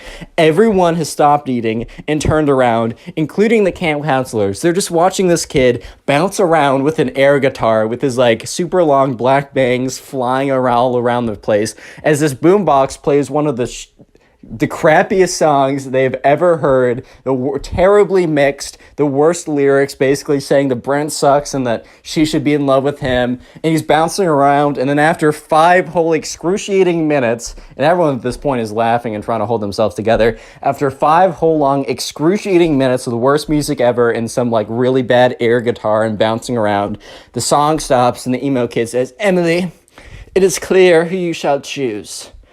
What is your verdict? And Emily's like, I'm sorry, I don't know you. I'm not going out with you. Emo kid's like, that's hilarious. What's your actual verdict? Emily's like, dude, I don't know you. He's like, dude, that's hilarious. What's your actual verdict? And Brent's like, all right, man, that's enough. Let's concede while we're behind. The emo kid looks at Brent and says, this isn't over, man. And he walks away with his boombox. And Brent's like, why did he say that to me? I didn't dump him. And Emily's like, dude, that was worse than I could have ever imagined. And right, so Robin, the friend who warned them, came over again and said, look, I should have warned you about that. I didn't think it was real. I didn't even think that that was actually going to happen. I was told earlier this morning and I laughed. I'm so sorry. I should take anything that you hear about this kid seriously from this point on, because oh my God. And Emily's like, wait, oh no, we still have an activity tonight, like for the, like this afternoon. And Brent's like, oh my God, he said this isn't over. And sure enough, it was far from over.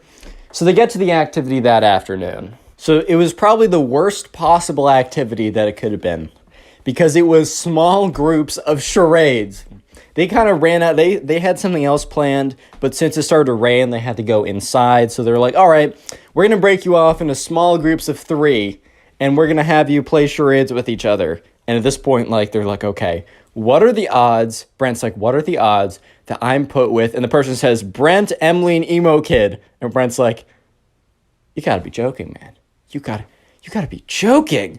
Apparently, right, Robin tells him this, like, later on, like, once the camp is over. Apparently, because she was talking with one of the camp counselors about everything that went down. The camp counselor said that, like, once, like, it started to rain, the emo kid went up to them and asked what they were doing. Camp counselor said, oh, we're doing small groups of charades. And the emo kid requested that his 2 best friends and him were put together in a group. So it wasn't just random, it was the emo kid. But Brent didn't know that at the time.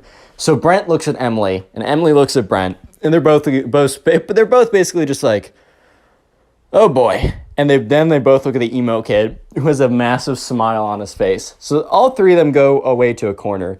And the emo kid's like, Emily, I might have came on too strong. And she's like, well, that's an understatement. But he's like, I will show you the truth. Brent, I challenge you to an alpha battle. Brent's just like, what's an alpha battle? Ha! You're such a beta for not knowing what an alpha battle is. Beta. He's like, an alpha battle will be proof that I am alpha and you are a weak beta. And then Emily will choose me. And Emily's like, I'm not. And he's like, wait, your heart will tell you otherwise after the alpha battle. Emily's like, okay, I'm still not going to. She's like, God, stop, silence, woman. And Brent was like, whoa, chill out, dude. He's like, you silence too? We're having an alpha battle right now. So, right, this just kind of looks like they're doing really weird charades from afar, but the emo kid is like, all right, let's form our best wolf poses. Brent's like, what? He said, form your best wolf poses, now! And emo kid, Brent's like, all right. Ooh, emo kid's like, that is the worst wolf pose I've ever seen. You were definitely not part wolf like I am. And the emo kid does this really weird pose. He's like, oh my God, I'm wolfing so hard right now. This is the most emo thing. I mean, the most alpha thing I've ever done. Oh my God. At this point, Emily's like, guys, you are both embarrassing yourselves. Emo kid is like, no, you will see that I'm the most alpha. I swear.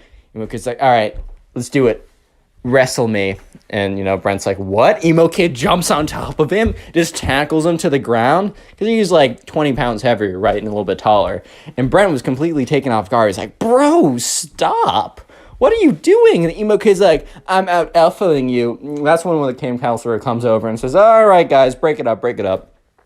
Tears the 2 of them apart. He's like, all right, so we're only doing this for 20 more minutes, but it looks like you 2 can't keep off of each other, so I'm going to be joining your group. Imagine how awkward this is.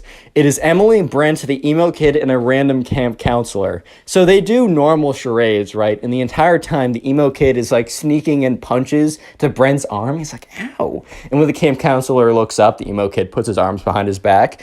And the emo kid's like, this isn't over, man. And then the emo kid walks over to Emily. He's like, tss, tss, Emily, tss. Emily's like, what? Do you think I'm more alpha? Shut up, kid. Emo kid's like, no. Okay, I'll just be direct. Do you want to go out with me? No! And the camp counselor was like, guys, silence while I'm doing charades. And Emily's like, dude, I don't want to go out with you. How many times do I need to tell you this? Emo kid's like, but I'm definitely more alpha. She's like, that's not a real thing. So the next day rolls around. It's Thursday. And that afternoon, there's no real activity. It's just known as like the soccer dance or whatever. And during the soccer dance, there's one coveted slow song where anyone who has feelings for each other might ask for like a slow song or something. And sure enough, let's just jump to the dance because the emo kid is like being a jerk to Brent all day, but that's not anything new. And sure enough, it is the dance. And they're putting on normal songs, and Emily and Robin and Brent are all together like, dude, and Robin's like, dude, the emo kid is definitely going to try and get that slow song with you. Like, Brent, you got to swoop in right away. Because at this point, Brent and Emily were, like, unofficially a thing. They're only at camp for a week, so they're not going to make, like, a long-term relationship. Let's have kids, baby. Okay, you know what I mean. But sure enough, the slow song comes on.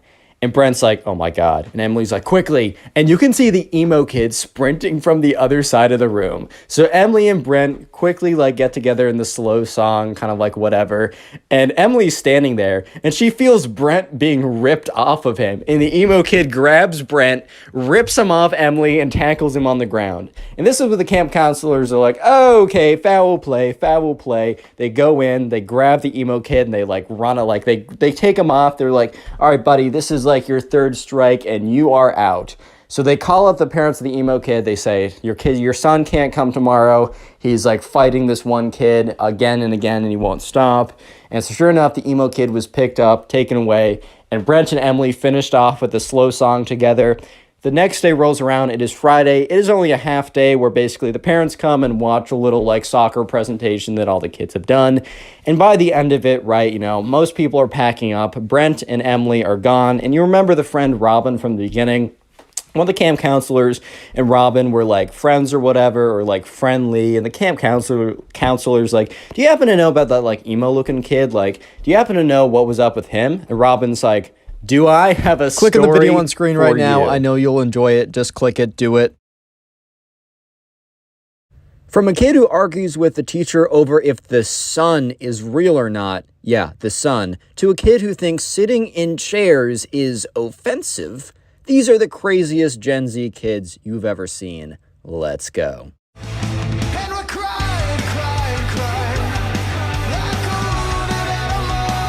So we're going to call...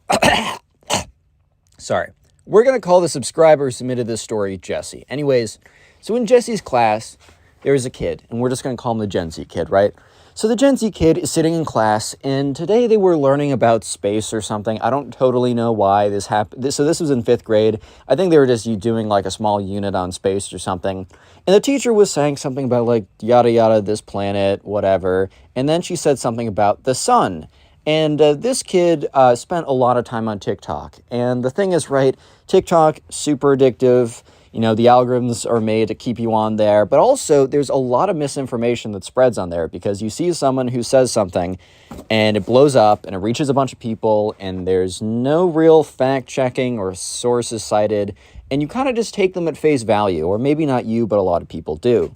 So this kid, the Gen Z kid, must have seen a TikTok on his For You page being like, guys, the sun isn't real because I have never been to the sun before, therefore it doesn't exist, which some kind of like backwards, ridiculous logic that makes no sense at all, but it's said with like ominous, spooky background music number 28. So anyone who sees it's just like, oh my God, you're right.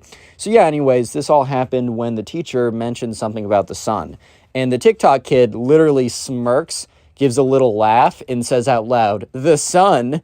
Don't tell me you guys still believe in the sun. And kind of looking around, right? So Jesse's looking at this kid who literally laughs and says, don't tell me you guys look at the sun, or look at the sun. Don't tell me you guys still believe in the sun, as he like looks around at all the other classmates. And believe it or not, all the other classmates, instead of being in agreement, laughing along, I bet the TikTok kid imagined in his little scenario that what was going to happen was all the other kids were going to be like, oh yeah, that's so ridiculous. Don't worry, man. We also don't believe in the sun. We saw that niche, obscure disinformation TikTok video as well. That's totally real. But no, everyone looks at the kid and the teacher stops like teaching for a second because the teacher's like, come again now? Like, what? And the not the spoiled kid. I'm so used to telling stories about spoiled kid. The Gen Z kid looks at the teacher. He's like, wait, you guys actually still believe in the sun? And he like looks around all like confused or whatever. And everyone's kind of looking at him like, dude, what are you even saying right now? And the kid's like, guys, do not tell me that you guys are falling for the machine and believing that the sun is real. I saw a video on TikTok yesterday that was all like, the sun isn't real because tell me, have you ever been to the sun? No.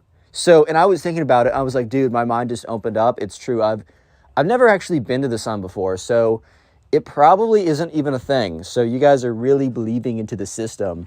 And Jesse's like, dude, like you can see it in the sky. And like, if you look at it for too long, your eyes hurt. And like, if you're in the sun for too long, your skin burns. Like it definitely is there, man. And then this, like the Gen Z kid looks at Jesse and he's like, dude, don't tell me you're falling for the disinformation. It's probably like a government thing. And Jesse's looking at this kid like, what, your best response to me saying you can see it and like it hurts your eyes and your skin, the best response to that, which is totally logical, is it's probably a government ... thing, ? What? Like, dude, I thought you said the government, like the sun wasn't even real. And so the teacher kind of steps in and is like, hey, like Gen Z kid, the sun is real. It's like, you can even see it. I don't know where you saw this video on TikTok or whatever that kids are on, right? But that's not true. The sun is real. Trust me.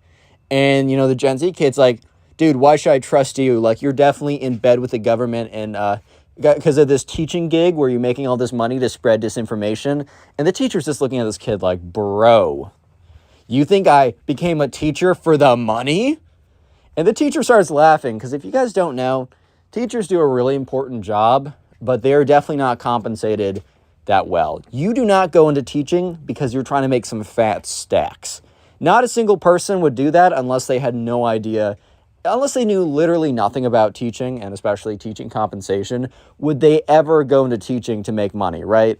So the teacher's like, look, I survive, but I definitely am not making money, and I'm definitely also not paid by the government to spread disinformation. And the Gen Z kid's like, all right, guys, that's enough of this nonsense. And he stands up and he's like, okay, I'm calling it right now. We have a mass exodus from this class. Anyone who believes the sun is fake, get up right now and walk out of this class so that the truth can be heard. And the kid gets up, and the Gen Z kid legitimately looks around the classroom expecting like every single kid to rise up and be like, yeah, man, you're right. The sun is not real at all, dude. I believe in you. You're saying what's right. But what actually ended up happening was every single kid, including Jesse, just stayed in their seat. It was almost as if they were sitting harder than usual, whatever that means. They were just emphasizing that they were sitting. It was like sitting with an exclamation point, not a period. I don't know how to explain it. But they were all just looking at this kid like, dude, you're freaking embarrassing yourself right now, man. Like, what are you saying, dude? And the kid's like, so you're all part of the system and believe in the sun. You know what? I'm going to take my truth with me. And if you realize the truth someday, well, it's too late for you. Goodbye. And the kid legitimately gets up and walks out of the classroom. So basically, the teacher had to go find him outside of class and have a little discussion about him, about, you know, he can believe what he wants and he can think what he wants, right? But he can't disrupt the classroom. And, you know, the teacher, like, he showed the teacher the video. And apparently the teacher was almost immediately able to, like, point out the logical fallacies. And eventually the kid's like, okay, I guess I concede that maybe the sun is real. And I guess I concede that perhaps you're not paid hundreds of millions of dollars by secret government agents to spread disinformation. Because, like, the teacher showed him his car. And it's like, this is not what I'd buy if I had $100 billion. And yeah, so eventually the kid came back to class the next day. He was kind of known as the sun is fake kid for a while, but eventually kind of blew over. And if you thought that Gen Z kid was crazy, you're not even ready for the next one. Because we're going to call the subscriber who submitted that one James. So anyways, right, there's a kid in James's class who is the very typical Gen Z Twitter type person where, like, I don't know, it's almost like a professional sport to try and become offended by everything. And let me just set the record clear, like, there are things that people should be genuinely offended by. Like, it is totally understandable if someone does something or says something that is completely out of pocket. Like, there are instances, right? And also, maybe someone does something they don't even mean to be, like, disrespectful, right? It's better to let them know in a respectful tone that they're being disrespectful by doing X so that they don't disrespect someone else. It's good to do that, right? However, there are also people, especially Gen Z people, that almost take this like as a lifelong crusade to find a problem with everything and to minimize or to maximize every small speck into, well, what if this and then that and then this and then that and then this and that, and I think that's offensive now. So this kid kind of took that to the extreme, and we're going to call this kid the Gen Z kid. So anyways, James was in class with this kid, and this kid was kind of just known for being a little weird, for just being a little strange, right? So one day he comes into class and he tells the teacher that he today is protesting the class. And the teacher looks at him and is like, dude, oh my God, what? So the teacher's like, okay, can you at least tell me why you're protesting the class today? Like, can you let me know why you're protesting the class? Like, can you enlighten me a little bit? And the kid was like, yeah, so you know what? I prefer to sit on the ground. I was thinking about this, and I like laying on the ground when I'm at home. It is easier for me to do my homework. It's better for my digestion. I prefer to sit on the ground. And there are no options for me to do so in this classroom. All the tables have chairs on them for the people who enjoy sitting, but my preferences of laying on the ground are not being accommodated, which I find extremely offensive. So I am protesting this class until this gets fixed. And dude, like, James was in class and he was just like, dude, what? So everyone was sitting there just like, bro, Twitter as a person's going crazy again. Like, what's going on now? And they're listening in, and like, James turns to his friend. He's like, this got to be a bit, right? Like, this got to be a big practical joke. And they check the calendar and it wasn't April 1st. They're like, oh my God, it's like August 28th or like October 24th. It's not April 1st. What's going on? Yeah. So sure enough, the teacher is kind of really like weirded out by this, but they're also like, okay, the teacher realizes that they can't just like snap on this kid and kind of like be realistic with them. Like, they cave a little bit, but they're just trying to de-escalate the situation.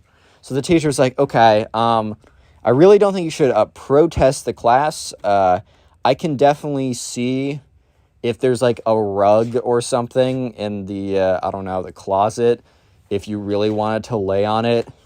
Like, you could do that if you really wanted to. Like, you could also just lay on the ground. And the Gen Z kid is like, what? Lay on the ground?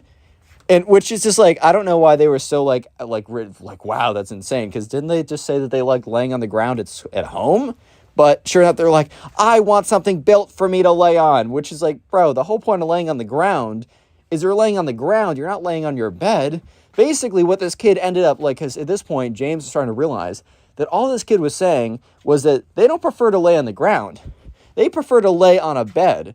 And the fact that the school didn't have, like, 28 beds in a classroom for all the kids to lay on is, oh, no, that's bad, man. Because, oh, yeah, if kids are not allowed to lay in their beds in class, oh, no, good heavens, dude. They have to sit in a seat? You have to sit in a chair like everyone else? Oh, no. Yeah, so the teacher starts to catch on, too. And it's like, no. Like, you can lay on the ground if you want, but I can't do anything beyond that. And the Gen Z kid is like, starts laughing. And everyone in the class is like, did a screw literally just fall out of their head? Like, what's going on right now? Why is this kid laughing? So the kid's laughing. And the kid's like, oh, Mr. Teacher, you just made a huge mistake. You don't know what you just did. I'm going to go to the front office and I'm going to say that you were discriminating against my preferences and you're going to get fired. And then the kid laughs again. And this turns to his friend like, for a second, James is like, wait, could they actually do that? But yeah, so sure enough, the Gen Z kid storms out of class. The teacher didn't look that concerned because I think the teacher realized that he probably couldn't be, probably couldn't be fired because a kid was mad that they didn't have a bed in class for them to lay on. most likely that was not going to result in him getting booted from his like 10-year-long position at like this. I don't look, unlikely. So anyways, the Gen Z kid marches up to the front office, and so I mean, James doesn't know exactly what happened, but he heard bits and pieces and can assume what happened because, you know, he wasn't like there in the office with them. But anyways, sure enough, a Gen Z girl or whatever, right? Gen Z kid goes up to the front office, demands to speak with the principal, has to wait like 20 minutes because like law and order, right? The principal is other thing that they need to do. Tells it to the principal about the horrors of not having a bed personally set aside for them and how that's what they want to do. And when the teacher didn't cave to the fact that they wanted a bed in class, that they must be fired because that is her preference. She wants to sleep in a bed. And the principal, like, I think the principal knew that, like, the principal had a bit more power in the situation than a teacher does. So the principal kind of gave it to her straight and was like, dude, no. The real world, right, is not going to cave to every single preference you have. It's not going to do everything you want to. If every kid has to sit in a seat, then every kid has to sit in a seat. Just like think logistically for a second what it would be like if we got 20 beds in a classroom. First of all, a lot of kids, like, what if they wanted to have seats? And then you'd have to have seats and beds. Also, beds are not conducive to good studying. And just a lot of stuff like that. And yeah, the Gen Z girl had to come into class the next day completely defeated, and it was a little embarrassing for her. If you thought that those Gen Z kids were bad, this final one is like the pinnacle of Gen Z. So anyways, we're going to call a subscriber who submitted this story Ash. You guys catch the pattern so far? Jesse, James, Ash, OG Pokemon people, you know what that is. I haven't watched Pokemon forever, but I used to as a kid. Anyways, so there's a kid in his class who we're going to call the Gen Z kid. So this kid, he had a TikTok account, and he posted a video of his dog doing something, and it got like 50,000 views. And that sounds really good, and 50,000 views is really cool. I mean, I'd be happy if I got 50,000 on TikTok. That sounds pretty good. But at the end of the day, stuff on TikTok will just randomly go viral, and it's not as if he gained like 10,000 followers who follow him because of his dog, and he can make a branded account out of his dog, right? Like build a brand around that, because like Doug the Pug and some other, there are like legitimate brands built around dogs. But no, he just had a random video get 50K, and this kid, the Gen Z kid, believed that he now was going to become a TikTok celebrity and drop out to pursue his quote-unquote passion of TikTok. Like, bro, what? Real quick, comment Gen Z if you made it this far into the video. And also, check us out on Spotify. It will be in the pinned comment down below. You can listen to these as podcasts on there, and it helps me out if you do. Anyways, so sure enough, this kid started going around telling everyone that it was so great to get to know them. And remember, they're in 6th grade or whatever. That it was so great to get to know them. That when he was rich, famous, successful, and had a 6-pack, 12-pack body abs movie star type lifestyle, right? Living with his laptop on a jet, on a plane, on a boat, on a mansion, that, you know what, he would remember them. And if they were lucky enough that they could stay at his mega yacht mansion boat jet, super cool Cobra sword, I don't even know at this point.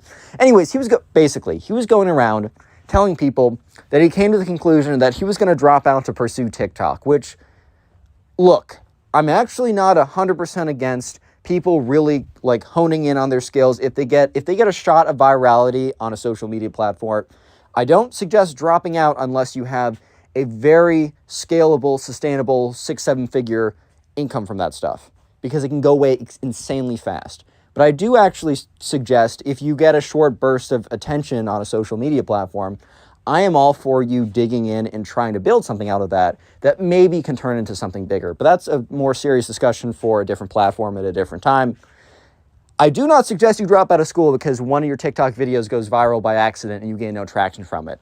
So people were immediately telling the kid, like, oh, wait, why are you dropping out? Like, do you have an account we don't know about? And he's like, no, look at this. And he like pulls out his phone and he shows them the video. And the video has like 52,000 views, which is cool. But dude, first of all, that's only 52,000 views, which, look, I remember the days when I'd be happy with 30 views, but we're talking about dropping out of school. 52,000 views is nothing. And second of all, it's on TikTok with short-form content, which is way easier to get views on. I don't know how. I haven't been able to, and I've tried a bit, but just generally, much easier to. So, yeah, eventually he comes up to Ash, gives the whole spiel of like, oh man, I'm gonna be so rich, and I'm dropping out because I'm gonna be a TikToker. And Ash kind of like tells him straight up, like, dude, I don't think you should do that.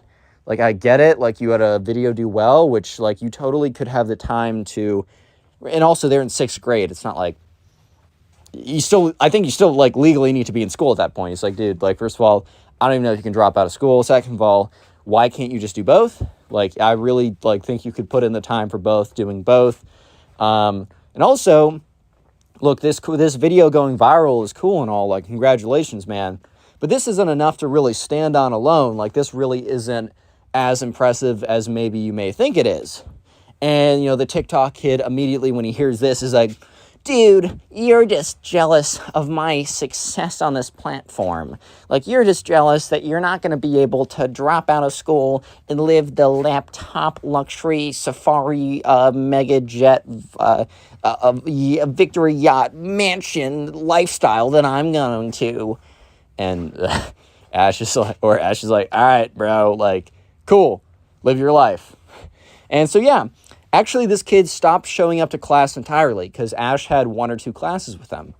And Ash was really surprised because he was sure that this kid had been known for, like, telling lies a lot, telling tall tales and all this all this type of stuff, right? But he never actually expected this kid was going to follow through with, oh, I'm going to drop out to pursue TikTok. First of all, because you can't even drop out in 6th grade. You'd have to become, like, homeschooled, and that's not even really dropping out. That's just being homeschooled, right? So, sure enough, this kid had told nobody, but he stopped attending classes to pursue TikTok. And in all fairness, this kid was posting a lot of videos on TikTok, right? But one thing that you'll learn if you ever try to make, like, content or whatever is you kind of need to stick to the same niche, or maybe not the same. You need to have a continuous theme in your content, because people will follow you to get something, right? They want to be entertained or informed or something. If I started making random vlogs and then cooking videos and the math tutorials alongside my stories, they wouldn't perform well because people came to me for my stories, for the commentary, whatever you guys came to me for, right? So this kid was posting like 12 times a day, and he was posting like random vlogs. He's like, hey guys, dropping out of school vlog, episode 1, and then he'd be like, hey guys, so this is me playing video games, and they'd be like, hey guys, they all, like, all the views was like 20 views, 40 views, which is whatever, and it's fine. And if you're just doing TikTok for fun, who cares how many views you get? I don't care if you get 0 views, man, like you did something for fun. But this kid was doing it because he dropped out. Yeah, so he didn't actually drop out. All he did was he stopped attending classes. So after a couple days of not attending classes, this kid's parents got a message from the school being like, kid's about to be on probation. He's like dropping out of all, he's not attending classes. Has he been home? Like, you guys got to let us know if he's sick or he's not coming in. And the parents obviously freaked out, and they confronted the kid, and the kid's like, I was pursuing my business endeavors, which posting to like 12 people on TikTok is not a business endeavor. If you have like millions of people and you're able to convert that to a product, or maybe convert other people to someone else's product and make a commission off of that, then fair enough, that is a business, right? However, this is not a business. And his parents were like, dude, you can't just not show up to class too. Like, what? So yeah, after this kid, the Gen Z kid, was talking all this smack about how he's going to live his laptop luxury lifestyle to everyone, within 2 days, he's back in classes. And I think Ash tells me that at least most people were cool about it. Like, they weren't going to taunt this kid because whatever, like, it's just not worth the energy. But apparently one kid actually did go up to him and be like, yo, dude, did you drive in today in your Lamborghini Bugatti? Like, what color is your Bugatti, bro? Like, I'm actually really excited to see it. I mean, I know you're still here, but did you, like, chart in on your super yacht or something? Like, dude, where's your Bugatti? Yeah, he was, like, messing with the kid or whatever. But other than that, it just goes to show, dude, Gen Z kids, I'm a Gen Z kid, technically. Guys, don't believe everything on the internet. For the love of God. Oh, my God. Click on the video on screen right now. I know you'll enjoy it. How's it going, everyone? Welcome back to the channel. I hope you're having a good day. Today we got 3 stories of Minecraft kids that I know you will enjoy. So let's just go ahead and jump into the first one. We're going to call the subscriber who submitted this story Peter. And by the way, all these stories are on Spotify, linked in the description. You'll probably even hear them about an hour earlier before they go up on here if you find them on Spotify. Anyways, so we're going to call the first subscriber who submitted this story Peter. And anyways, right, Peter was in a class, and in Peter's class, there was an assignment that they all had to do. And this assignment was the what do you want to do when you grow up assignment. And you got kids coming in being like, oh, I want to do YouTube. Oh, I want to be a doctor. Oh, I want to be president of the United States. Oh, I want to do your mom. There's like a lot of things that people came in and said like, oh, this is what I want to do, right? So it was kind of like done that you had a presentation. You would go home and kind of prepare a little bit, and then you go up there. I think a couple stories ago, someone else submitted something with their class had a similar type thing, and I know I had something like this, so this might just be a thing that happens to everyone in like 2nd grade. I don't know. Tell me in the comments if it's true or not. But anyways, right, so sure enough, Peter wanted to be a doctor, which is pretty standard response. When I was 10, I wanted to be a doctor, and then I learned about medical school. But anyways, right, so, Peter, has this little thing. He wants to be a doctor or whatever. And eventually, let's just skip forward to the day of class. Let's just skip forward to the day where, they're actually presenting. And, Peter goes up there. He has a doctor's costume he bought or whatever. And, sure enough, it's fine. It's whatever. That's not the interesting thing. There's a kid in Peter's class who we're going to call the Minecraft kid, because all bro does is play Minecraft. Like, literally every single day when he gets back from school. Doesn't even do his homework. Screw that. Does Minecraft. In class, he's asleep, so he can stay up all night to play Minecraft. This bro's life literally revolves around Minecraft. Don't get me wrong, Minecraft is a cool game. I use it for all my background footage. It has an integral place in my childhood. Like, I love Minecraft. Great game, right? However, please have a life outside of it. That's all I ask. That's all I ask, man. But anyways, right, sure enough, the Minecraft kid walks up to the front of the class. And everyone was kind of expecting him to say, like, I don't know, I want to, work for a video game company. I want to work for Mojang. I want to be a computer programmer so I can make video games or whatever. Or maybe even like I want to stream on Twitch, which is like, even that's a little iffy, which you don't even want me to go into the statistics of how difficult that is. Anyways, and I won't, because I want watch time and good retention. So sure enough, the Minecraft kid goes up there, and Peter's kind of interested to see what he's going to say, because he's kind of expecting the Minecraft kid to say something a little bit goofy. Like, not too crazy, but just a little bit goofy. Just a little bit on the goofy side, right? And the Minecraft kid goes up there and says, all I want to do when I grow up is just keep playing Minecraft. And he brings with him, like, that, like, fake Minecraft sword, like a foam one that like you can buy for like $20 or something. I just know it because I got it for my 5th grade birthday party, and I might still have it, or I might have had my mom thrown it out without me knowing, which is a shame, but whatever, right?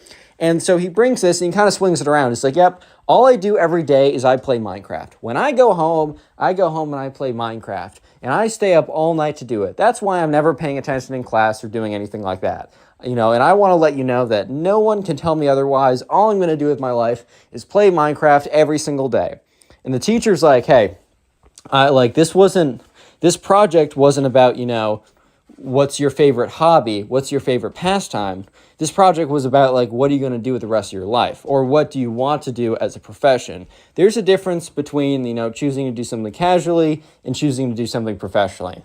And the thing is, right, this wasn't even a teacher who's like, if you're not a doctor or a lawyer, then you're not a real worker. Like, it wasn't one of these, like, old-fashioned teachers who doesn't understand, like, I don't know what I'm trying to say, like a teacher that doesn't understand kind of the new scheme of jobs. The teacher literally let a kid say, hey, I want to be a YouTuber, but if that doesn't work, I'm going to go to college for digital marketing or something like that. The teacher was fine with that. The teacher understands the new landscape of work. But the thing is, there's a difference between saying, hey, I want to pursue playing video games online, and if that doesn't work, then I want to do X, and saying, I want to sit inside and do video games all day, specifically Minecraft all day. Because, bro, let me just let you know, there's really no professional Minecraft leagues that pay you anything, right? I might be wrong. There might be like a professional Minecraft league that pays you like a couple $100 if you win a tournament.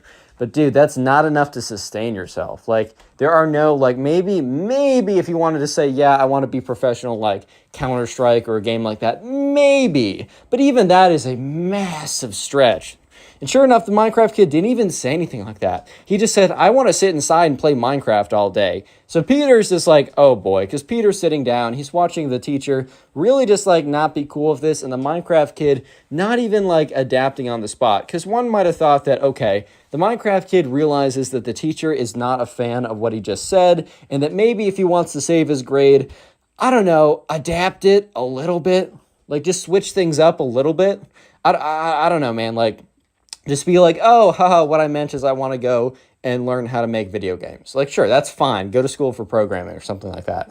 But the Minecraft kid doubles down and says to the teacher, you know, what I want to do when I grow up is I just want to sit at home and do video games. I don't want to do anything else. I don't want anyone to bother me, and I just want to play Minecraft 24/7.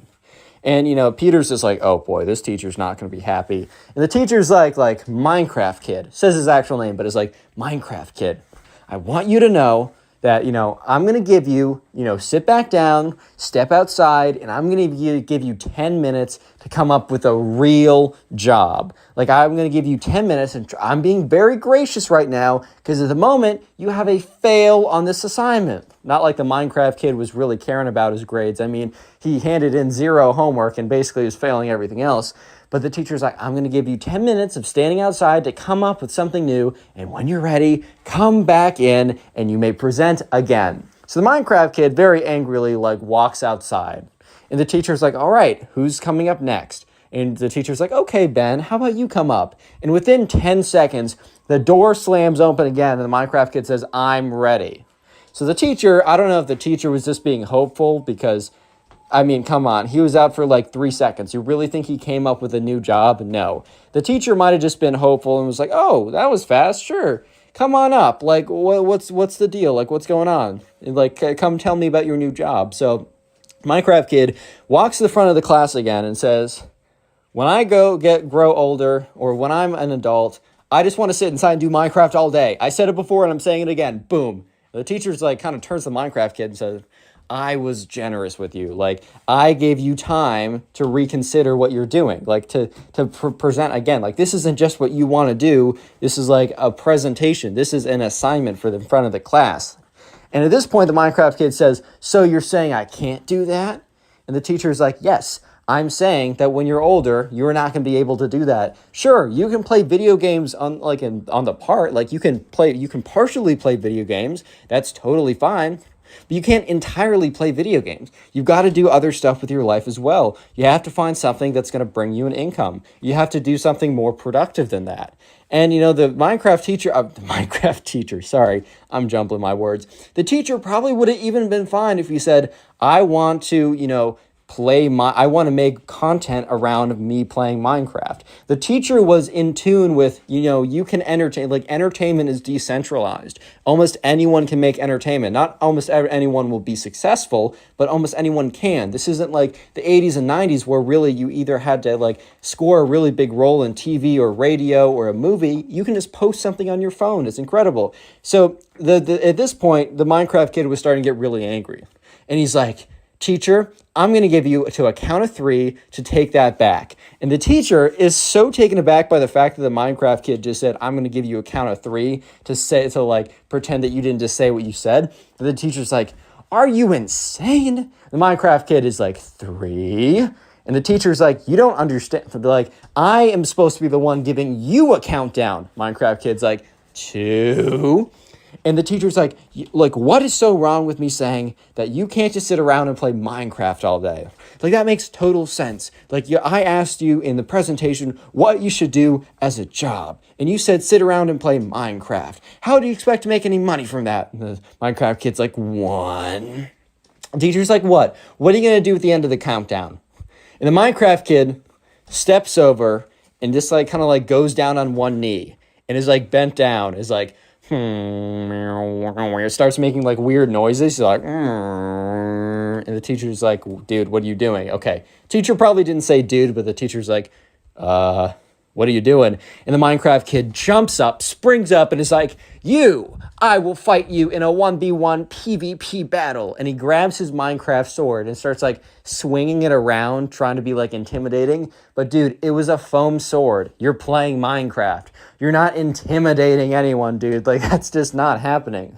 And he starts swinging around. It's like, and the teacher's like, okay, I just, why? What are you doing? Like, stop it. Get some help, bro. Like, what's going on? And he's like, you said that I could do Minecraft every single day for the rest of my life. And the teacher's like, yeah, and I stand by that. Minecraft kid's swinging around his foam swords like, you don't want me to be happy. You want me to be unhappy. And for that reason, it's you versus me in a PvP fight. And at this point, Peter is just sitting there just trying to comprehend how everything escalated to this point. Because sure, like the Minecraft kid and the teacher were kind of fighting a bit and they weren't happy with each other. But the Minecraft kid really gave the teacher a 3-2-1 countdown and then entered into Minecraft PvP mode. He has his like sword out, swinging it all around. And at this point, right, Peter's just like, okay, something's going, like, this is not going to end well. At this point, right, he's like swinging around his sword. The Minecraft kid's like, I'm going to give you to another count to 3 to give me a 100% and tell me that I can 100% play Minecraft for the rest of my life. The teacher looks at him and says, no, I would be lying to you if I said that. And Minecraft kid is like, fine, you've chosen your fate. Minecraft kid's like, starts swinging his sword. The teacher says, if that foam sword even touches me for a second, you're failing this assignment and you're going straight to the principal's office. The Minecraft kid says, I will give you another count of 3 to reconsider everything. The Minecraft kid is obviously realizing at this point that he's in way too deep and he's also not winning. So he thinks that if he keeps on saying, I'm going to give you till the count of 3, that he is somehow going to win this whole thing. And sure enough, the Minecraft kid counts to 3. The teacher's like, okay, like what? What's going to happen now? The Minecraft kid's like, I warned you. Minecraft kid takes his foam sword, swings, and goes, bop, makes contact with the teacher. And at this point, the teacher grabs the sword, rips out of the Minecraft kid's hand, goes over, holds onto both the Minecraft kid's shoulders, and starts walking him out the door. It's like, all right, buddy, that's time to go to the principal's office for you. So the Minecraft kid and the teacher walk out the door, and everyone else is kind of just sitting there like, what? Anyways, the next story, we're going to call the subscriber Chris. So Chris has a cousin who we're going to call the Minecraft kid, right? And Chris doesn't really get to know his cousin that well. He doesn't see him that often. But Chris and his mom are over at his aunt's, it'd be his aunt's house. And, this is the first time, Chris has seen his aunt in years. And the last time Chris saw his cousin was like 4 and was really shy, didn't want to talk that much. Now his little cousin was 8 years old and was apparently a Minecraft fanatic. He liked playing it so much. He knew everything about it. He watched Minecraft YouTubers when he wasn't playing Minecraft. In his sleep, he dreamed about fighting the Ender Dragon. And, Chris didn't really know that much, but Chris was kind of told because Chris asked his mom, like, as they're driving there, like, what should I know? Like, I have to hang out with this kid, because Chris was told, oh, you get to hang out with your cousin for a little bit. It'll be good for you. Chris is, like, 16 at this point. He's not going to get along with his cousin on a lot of things. They're not going to have a ton in common. They can't talk about girl troubles at the same level, right? They can't talk about, oh, wow, math is so difficult. Yeah, because Chris's little cousin would be like, yeah, a simple addition really sucks. He'd be like, sure. So sure enough, Chris's mom was like, yeah, okay, so all I know is he's a big fan of, like, that game Minecraft. And Chris is like, yeah, I've played it a little bit. And by Chris saying that he's played it, literally all he means is, yeah, he and his friends have played some, like, survival servers at some points. Like, they'll be really into it for a week, and then they'll not play it for a year. That's how a lot of people actually get into it. You get super into Minecraft servers with your friends. You play for 2 weeks. You literally play 12 hours a day, and then you never touch the game again for years. That's just how it goes with a lot of people. So Chris and his mom get there, and Chris's aunt and Chris's cousin, right? Chris's cousin's actually in a different room, but Chris's aunt greets them. They're like, oh my God, I haven't seen you so long, Chris. You're so much older now. And Chris is in his head is like, yeah, that's kind of how time works, bro. But whatever, right? Sure enough, Chris's aunt was like, hey, Chris, I just want to let you know your little cousin's in the other room, and he would love to see you. Did he actually love to see him? Well, we'll see him in a second. So sure enough, Chris goes into the other room, and there's the little cousin who's sitting there with an iPad, and he's playing, Pocket Edition Minecraft. And Chris is like, yo, what's up, bro? Like, hey, it's me, Chris. I don't remember if you remember me, but I'm your cousin. And Chris's little cousin's like, yeah, I don't, like, hi, how are you doing? And Chris is like, oh, I heard you like Minecraft. And, Chris's little cousin's like, I do. Do you like Minecraft? And Chris in his head is like, he's like, yeah, I'm going to say yes, we're going to bond, and this will be less awkward. So Chris is like, yeah, I like Minecraft. It's cool. Like, I enjoy it. And Chris's little cousin immediately says, so you're an expert? And Chris is like, I don't know, but I played a little bit. And Chris is like, okay, well, riddle me this. So, when you kill the Ender Dragon and there's the Ender Dragon egg, how exactly are you to get it? And Chris, who's never actually completed the game because he just plays a little bit, right? He's like, oh, you just mine it, right, with a pickaxe. The little cousin's like, meh, wrong. 1 strike against you. Next question. And Chris is kind of just thinking, wait, what? Like, is this some kind of like, well, like, what are we doing here? And, the little cousin's like, okay, so if you're fighting an Enderman and you have a bucket, like, a bucket of what, like, what kind of liquid will Enderman not be able to, like, fight you in? And Chris is like, I don't know, milk, because he remembered he's able to milk a cow. And Chris's little cousin's like, oh my God, meh, wrong. Water. Enderman will not fight you in water. 2 strikes, Chris, 2 strikes. And Chris is kind of like, oh my God, like this was supposed to be a bonding experience. This is the opposite of a bonding experience right now. Like, this is not a bonding experience. This is crazy. And sure enough, Chris is like, okay, man, well, I can play Minecraft with you. He's like, man, final question, and I need you to answer this. And Chris is like, okay. And so this little cousin's like, well, I need to think about it. I got to make it good. And, you're going to suffer the consequences if you don't get this question correct. So the little cousin's like, okay, who is the popular Minecraft YouTuber who has the Minecraft Manhunt series and is green? And the thing is, right, Chris kind of grew up on, the old school Minecrafters. So he was like, Captain Sparkles? And his little brother's like, no, it's Dream, you idiot. You aren't actually a Minecraft fan. You lied to me. And at this point, Chris is like, dude, it's simply not that deep. And the Minecraft kid's like, no, you betrayed my trust. And the Minecraft kid runs over to him and sinks his teeth into his arm. Real quick, if you made it this far into the video, comment Minecraft down below. That'll be the secret word of the day. And it'll help me know how many people actually made it to the end of the video. I really do appreciate it when you guys comment the secret word down below so I can see all the names and faces. And if you want to support the channel, just continue watching more videos after this one. Literally just watching more videos supports the channel more than you can ever imagine. And also, it's on Spotify. And if you do listen on Spotify, please rate 5 stars. And if you want to submit your own stories of Karen, spoiled kids, Minecraft kids, crazy things happening in high school, submit them to either my Twitter or Instagram. You can do so by following me on those platforms and then DMing me on there. By the way, join the Discord server, link in description. Use code connorpugs for 10% off gamer subs. Helps you, helps me. And let's get right back into it. So Chris looks down at his little cousin who has bit him at this point. The little cousin has sunk his teeth into Chris's skin. Thankfully, he doesn't break it and draws blood or anything. And he's just looking at it. He's like, oh my God. And like, he shakes him off. He's like, dude.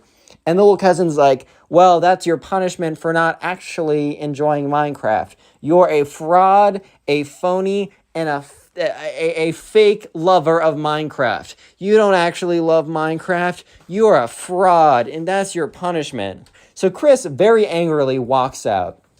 And like, Chris's mom and Chris's aunt are looking like, oh, what just happened? And Chris is like my little cousin like just bit me because he says I'm a fraud. Fraud alert, fraud owned. But he's like, he thinks I'm a fraud because I didn't understand all this like really obscure trivia about Minecraft. Like, can you believe this? Like, this is ridiculous. Oh my God. And at this point, Chris's mom's like, oh no. And Chris's aunt's like, oh, I forgot to say, he's really touchy about the Minecraft subject. And Chris's mom turns to Chris's aunt and is like, you told me that's what he really liked. And Chris's aunt goes on to say, well, yeah, he really likes it, but he takes it really seriously. And if you say you like Minecraft, he assumes that you like it at his level. And he's had so many people before say that they like Minecraft, but they just like it casually, that he now thinks that anyone who says that and doesn't know all the obscure trivia that he knows is a fakester, a fraud, or a phony. At this point, Chris is kind of just like, well, why didn't you tell me this before? And you could hear the little cousin screaming, get that fraud out of here, Mom. I don't want to hang out with that fraud. And sure enough, Chris's aunt goes into that room. You can hear her say, like, you better behave yourself. This is unacceptable behavior. You hear me? This behavior is unacceptable, and I won't stand for it. I simply won't stand for this. You only see your cousin like once a year. This is insane. And Chris is kind of just listening to this, and Chris's mom's like, Chris, I'm so sorry. I did not know. And Chris is like, it's fine. Like, how would you know? Like, I don't know anyone else who does this. Like, I simply could not blame you even if I wanted to. Like, the situation going down right now, it's just so ridiculous. Like, I just can't blame you at this point. And so Chris's aunt comes back out and it's like, once again, I am so sorry. Like, none of this was ever supposed to happen. Like, you know what? You can go back in there. And he said they just calmed down. And Chris kind of just looks at his aunt. It's like, he said that? And Chris's aunt's like, well, I mean, he implied that with his actions. Basically just meant Chris's aunt went in there and kind of like shouted at him until he quieted down. And, sure enough, Chris decides, okay, I'll go back in there. And when Chris walks back in, he's like, hey, dude. And, his cousin, the Minecraft kid, is just on the iPad. And, he walks in a little bit. And Chris is like, so, playing some Minecraft? And the little cousin's like, not like you would know. And Chris is like, well, okay, when I said I liked Minecraft, I literally just meant I played a little bit with my friends. I think it's a fun game. And the little cousin's like, if you thought it was a fun game, then you would have known my trivia. And Chris is like, well, not necessarily. Like, just because I don't know every detail about the game doesn't necessarily mean I don't like the game. Like, that just doesn't sound fair to me. And Chris is like, I don't know. Like, I enjoy playing with my friends. Doesn't mean I don't watch it on YouTube. So that trivia question about knowing that guy, like, it doesn't matter. Like, I really don't understand why you bit me. And, the little cousin is just, like, playing his Minecraft, but then he pauses his game. So, it's about to get real serious, right? And he closes out his iPad. He's like, I bit you because you're a fraud. You're a fraud who says he likes Minecraft, but really doesn't. Little kid turns around, jumps, and bites Chris on the other arm. And Chris is like, oh my God, pushes him off again. Chris storms out of that room and goes over and is like, Mom, he bit me again. And Chris's mom's like, oh dear. And his aunt's like, oh. Chris's aunt runs back into the room, shouts at the Minecraft kid again, and shuts the door. And is like, Chris, you know what? I haven't seen you in a while. How about you stay out here with your mom and I, and we'll just have a discussion here. You and your cousin can, you guys can meet each other again, maybe in a couple years, when he's out of this phase. Hopefully this is a phase. I really hope this is a phase. So the final Minecraft kid story, we're going to call the subscriber who submitted it Bart. Because if you couldn't tell, I got Peter, Chris, and Bart, Family Guy, Simpsons. I'm trying to do themes with these names now. Just keep myself interested. Anyways, though, right? So, Bart was in class, and he was in 3rd grade at the time. He was on the younger side for sure. I don't know exactly what grade. This could have well been 2nd grade, but let's just say 3rd grade just because. And so what they were supposed to do is they were assigned that, they could choose any country in the world, and they got to decide, they would have to research it, make a little presentation, and eventually present it in front of the entire class.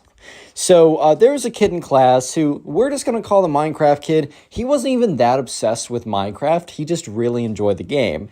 And it gets interesting because the Minecraft kid, he mixed up basically, right? He mixed up the nether, like in Minecraft, and the Netherlands, like the place. So anyways, right, it's the day that they're presenting.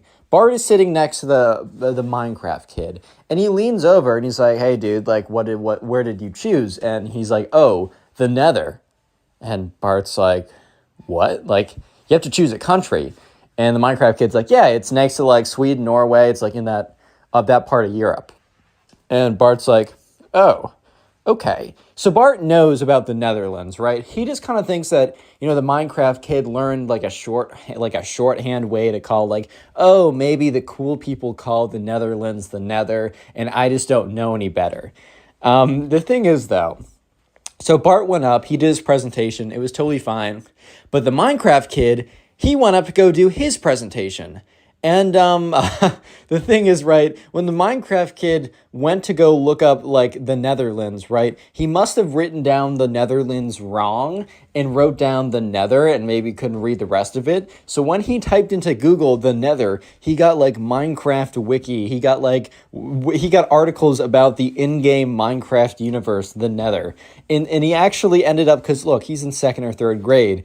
Reality and fiction is kind of a blurred line for kids at that point. So he went up there and he did an entire presentation talking about, like, here's photos, and he literally took screenshots from, like, a really good texture pack of the Nether. He's like, up here, like, this far up into Europe, he's like, it's really fiery. It's there's these floating fire monsters. There's these like pig creatures that come after you if you provoke them. And the entire class like is just looking at him like, bro. And the teacher just has this smile on his face like, okay, how are we gonna handle this, boys? Like, how are we gonna go about this? And the the Minecraft kid finishes up his presentation, and everyone is kind of clapping a little bit. And for every single person, there's a point where people can ask questions. A lot of the times, like, the kids would be like, I don't know. Like, if it's not my presentation, I don't know it. But one of the kids raised his hand, and, the Minecraft kid pointed on him. And, he said, nice presentation, but I'm pretty sure the Nether isn't real. And the Minecraft kid starts laughing. He's like, what do you mean the Nether isn't real? And he's like, I don't think you... I don't think you put down the name right. And the Minecraft kid is really confused, and he turns to his teacher. And the teacher is like, okay, I gotta speak up. The teacher's like, yeah, so, Minecraft kid, I hate to say it, but I think you wrote down the name wrong. I was looking it up while you were doing your presentation, because I was pretty confused, and I looked up the Nether into Google, and apparently it's a place in a video game. You were supposed to do the Netherlands. And the Minecraft kid got super embarrassed because he has this whole presentation. He was 100% confident that this place really existed. And he was kind of just told that, oh, well, actually, truth is, you just messed up the whole thing. But the teacher's actually was a pretty cool dude because the teacher wanted to say, like, man, like, he's like, hey, all I asked you to do was to do a presentation, on a place that, I thought that, to do a presentation, do the work, do the research, put it together, and present it to the class. He said, hey, you did the research. I can tell you put in the work. This is a great presentation, and you presented it in front of the entire class. Yes, you didn't do exactly what I asked, but you didn't do so maliciously, and your intentions were good, and you put in the effort. He said, I'm going to grade you as if you did a real country. And, the Minecraft kid was very happy to hear this because he more or less kind of like dodged a bullet there. Because I'm sure the Minecraft kid and Bart especially, like when Bart was sitting there, he was worried for his friend because he was friendly with the Minecraft kid. He was worried that he was going to get like a check minus. Basically, they had check plus, check, and check minus as their system. They got grades when they were older, but he was afraid he was going to get a check minus, or maybe, the teacher wouldn't understand and would call up his parents being like, your son isn't taking this class seriously. When the son was taking it seriously. He just didn't understand the instructions. He didn't get the memo, right? And it's cool to see teachers like this really come together and understand that, if the intention is good and the work was put in, really that's all that, you're supposed to be doing in school. So the Minecraft kid sat down and Bart turned over like, hey man, I'm sorry that I didn't say anything. I honestly thought when you said the Nether, you were just doing shorthand for like the Netherlands. I thought that was a nickname or something. And the Minecraft kid's like, you're good, dude. Like, it's totally fine. Like, I should have like known that. And, and Bart was like, dude, there's actually a cool presentation. Like, I kind of like Minecraft myself. And, I learned a thing or two about Minecraft. Like, if I'm going to speed run the game, I'll think about your presentation. And, the Minecraft kid took that, like, pretty nicely. And he smiled back. And Yeah, after that, the Minecraft kid actually got a check plus for his presentation because the Minecraft kid put in a check plus worth of work.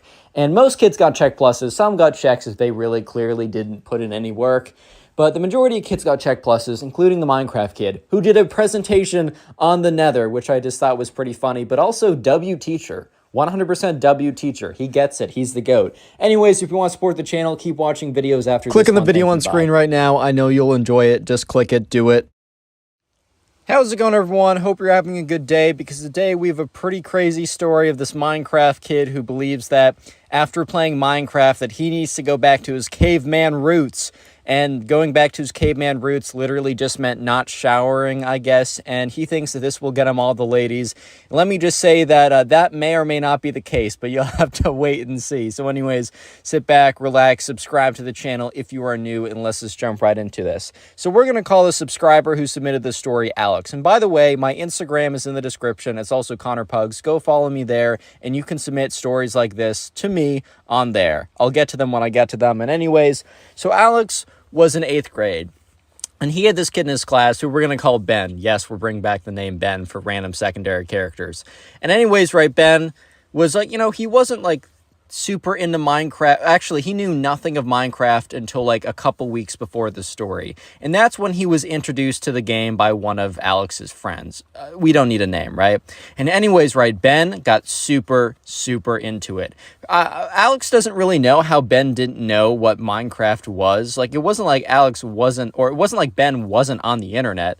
Like, I think Ben might have heard of it, but he didn't know what it was. So when one of Alex's friends introduced Minecraft to him, Ben basically disappeared for like 2 weeks. Like, he went to school and everything, but he stopped being on social media, disappeared as soon as he could, like, didn't show up to anything. He was just in his room for as long as he could, playing Minecraft. And I don't mean, like, I don't know, like parkour servers like this, or player versus player servers. I mean, he was playing, like, vanilla, straight up, your traditional Minecraft. That's all he was doing, and he was in love with it. And 3 weeks later, he came into school one day, and he's like, Alex, buddy, I need to tell you something, a revelation I've come to. And Alex is like, yeah, what's good, dude? And Ben's like, brother, we need to return to the caveman days. I was playing Minecraft a couple days ago, and I came to a realization that we need to return to our caveman roots. And I have started that already. Alex is like, what do you mean by that? And at this time, Alex was noticing quite a pungent aroma coming from Ben, right? He didn't want to say anything. He didn't want to be mean. He didn't want to be, cruel or anything. But let's just say that, Benny, old boy, was not smelling the greatest. He was kind of, he had this essence, this odor, this aroma, some might call it, that wasn't the greatest, to put it lightly, right? So anyways, Alex, or Ben, goes on to say, yeah, so I've been playing Minecraft, and it just feels so good. It feels so natural. I mean, yeah, playing a block game feels natural, but whatever. I like Minecraft. I'm not saying it's not, but he goes on to say, and I realized that, my failures in the lady department, the reason why women don't love me is because I'm not like the natural man. And when they see me as the natural caveman, they will instinctively fall in love with me. And Alex just looks at Ben. It's like, Ben, I don't know where you're going with this, but I really don't have a good feeling about this. And Ben's like, Alex, I'm here to convert you to my ways. And Alex is like, what? And he's like, are you trying to like sell me an MLM or something? Like, where are we going with this? And Ben is like, no, Alex, return to the caveman. Return to the caveman, Alex. This is what Steve has taught me. And Alex is like, Ben, are you okay? Like, if you need help, like, I can help you get. He's like, no, you need help, man. You don't understand. He said, look, I've returned to my caveman roots, but by not doing any of the showering that is in our modern day societies. You really think putting chemicals in our hair and rinsing it with fake water? Alex is like, fake water? What are you? He's like, these are details. These are details, Alex. Don't question it. It's whatever. You don't understand. The natural aroma that comes from the human body has been programmed for trillions of years. And Alex is like, I don't think humans have been around for trillions of years. And Ben's like, that's not the point. The point is the aroma, the natural musk. Sure, you can buy cheap garbage from, like, I don't know, Armani or Gucci. Their fragrance is terrible. They'll destroy the brain cells. But the true caveman odor is what Steve has taught me. And Alex is like, so are you going to, like, I don't know, spend more time outside, get more sunlight, exercise, eat, like, not processed stuff like the caveman too? And Alex is like, whoa, or Ben is like, whoa, Alex, chill out. Let's not go crazy. Let's not go cuckoo banana mode on me, okay, man? Okay, man? Is that good? Like, let's not go crazy. I'm not dropping everything for this caveman thing, but I am embracing the natural musk. And Alex just looks at him and says, so Ben, you're not really changing anything about what you do besides not showering. That's the only difference. And Ben's like, well, no. It's not just not showering. It's embracing my natural musk, my natural odor. It will instinctively make women love me. And Alex is like, Ben, as your friend, I guess, I strongly suggest you don't do this. And Ben is like, you know what, Alex? I understand that you're a hater, and that's okay. Alex is like, I don't think I'm a hater, and Ben's like, silence. Look, you know that girl over there, Ava? You know how, the prettiest girl in our class? I've always had a crush on her, and I never had a chance. And Alex is like, well, that's also something that has not changed. And Ben's like, look, I'm going to go up to her, and you're going to see. I'm going to go up to her. I'm going to lift up my arms so my armpits are bare. Let her embrace my natural aroma, my natural odor, and you will see that she will just fall in love with me. I'm going to ask her out, and she's going to say yes. It's not even going to be her saying yes. It's going to be her subconscious breaking through to the surface and convincing her that I am the true man for her. Alex is just looking at Ben. It's like, dude, did playing Minecraft make you think this or something? And Ben's like, no, it encouraged me to remember my true caveman days. And, Alex is like, yeah, okay. That's cool, man. Like, I'm cool with that. Like, you're cool. That's good. Okay, actually, Ben, yes. Let's see it. I will, too, embrace the caveman if Ava goes out with you because you smell bad. And Ben's like, I don't smell bad. I smell natural. If that is bad to your nose, then you have a bad nose. And Ben's like, or Alex is like, all right, I got bad nose. That's not great. Ben's like, you'll see. Anyways, next day comes around, and Alex is sitting with his friends, and he explains, like, yeah, so Ben, right? And they're like, yeah, we know Ben. Alex is like, yeah, so he's doing something crazy. And they're like, well, I don't know what he's been doing, but he's been smelling like garbage recently. And Alex is like, it's related. You're not going to believe this. He played Minecraft, and then he believed he had to go back to the caveman era, like he had to be a man again. And that doesn't mean working out or, reading. It just means not showering for some reason. It's kind of ridiculous. And they're like, yeah, I mean, Ben has been smelling a little bit more musty, and it kind of smells like spoiled milk at this point. But I guess I guess that makes sense now. And Alex goes on to say, yeah, and Ava? And they're like, yeah, of course we know Ava. Hottest girl in our class, beauty, right? 10 out of 10. They're like, Alex is like, yeah, so Ben is going to ask her out later today. They're like, he's going to do what? He's going to do, and Alex is like, yeah, so Ben thinks that because he smells like he does, she's going to instinctively say yes. They're like, dude, why did you say yes? Why did you allow him to go on with this? At this point, Alex's friends are like, bro, you're kind of being a bad friend of Ben. And Alex is like, dude, he was so confident. He was being so cocky. And they're like, dude, he's going to get rejected. And there's a chance he gets rejected really hard and really embarrassingly in front of everyone. Do you want that for him? And look, Alex was not happy with the way that Ben went about explaining or teaching him, quote unquote, the ways of the caveman, aka no shower, no more, right? But at the end of the day, they were still friends, and Alex knew that Ava was not just going to say no, but, she developed a bit of an ego because she did know that she was, the most beautiful girl in the class, and she could have any guy she wanted. She was not going to be nice about letting him down. She was going to be cruel, she was going to be mean, and she was going to crush him, dude. She was going to freaking crush him. And Alex is like, all right, I got to find Ben. I need to find him before he asks Ava out. And as Alex was saying that, he hears or he looks up and he looks at the table across, because they're sitting at lunch. He looks at the table farthest away, and that's where Ava and her friends were sitting, and Ben was walking up to her table. Real quick, if you made it this far into the video, comment Minecraft down below. And if you want to support the channel, one of the best things you can do is binge watch the videos. And please let me know in the comment section what you're doing while watching these videos.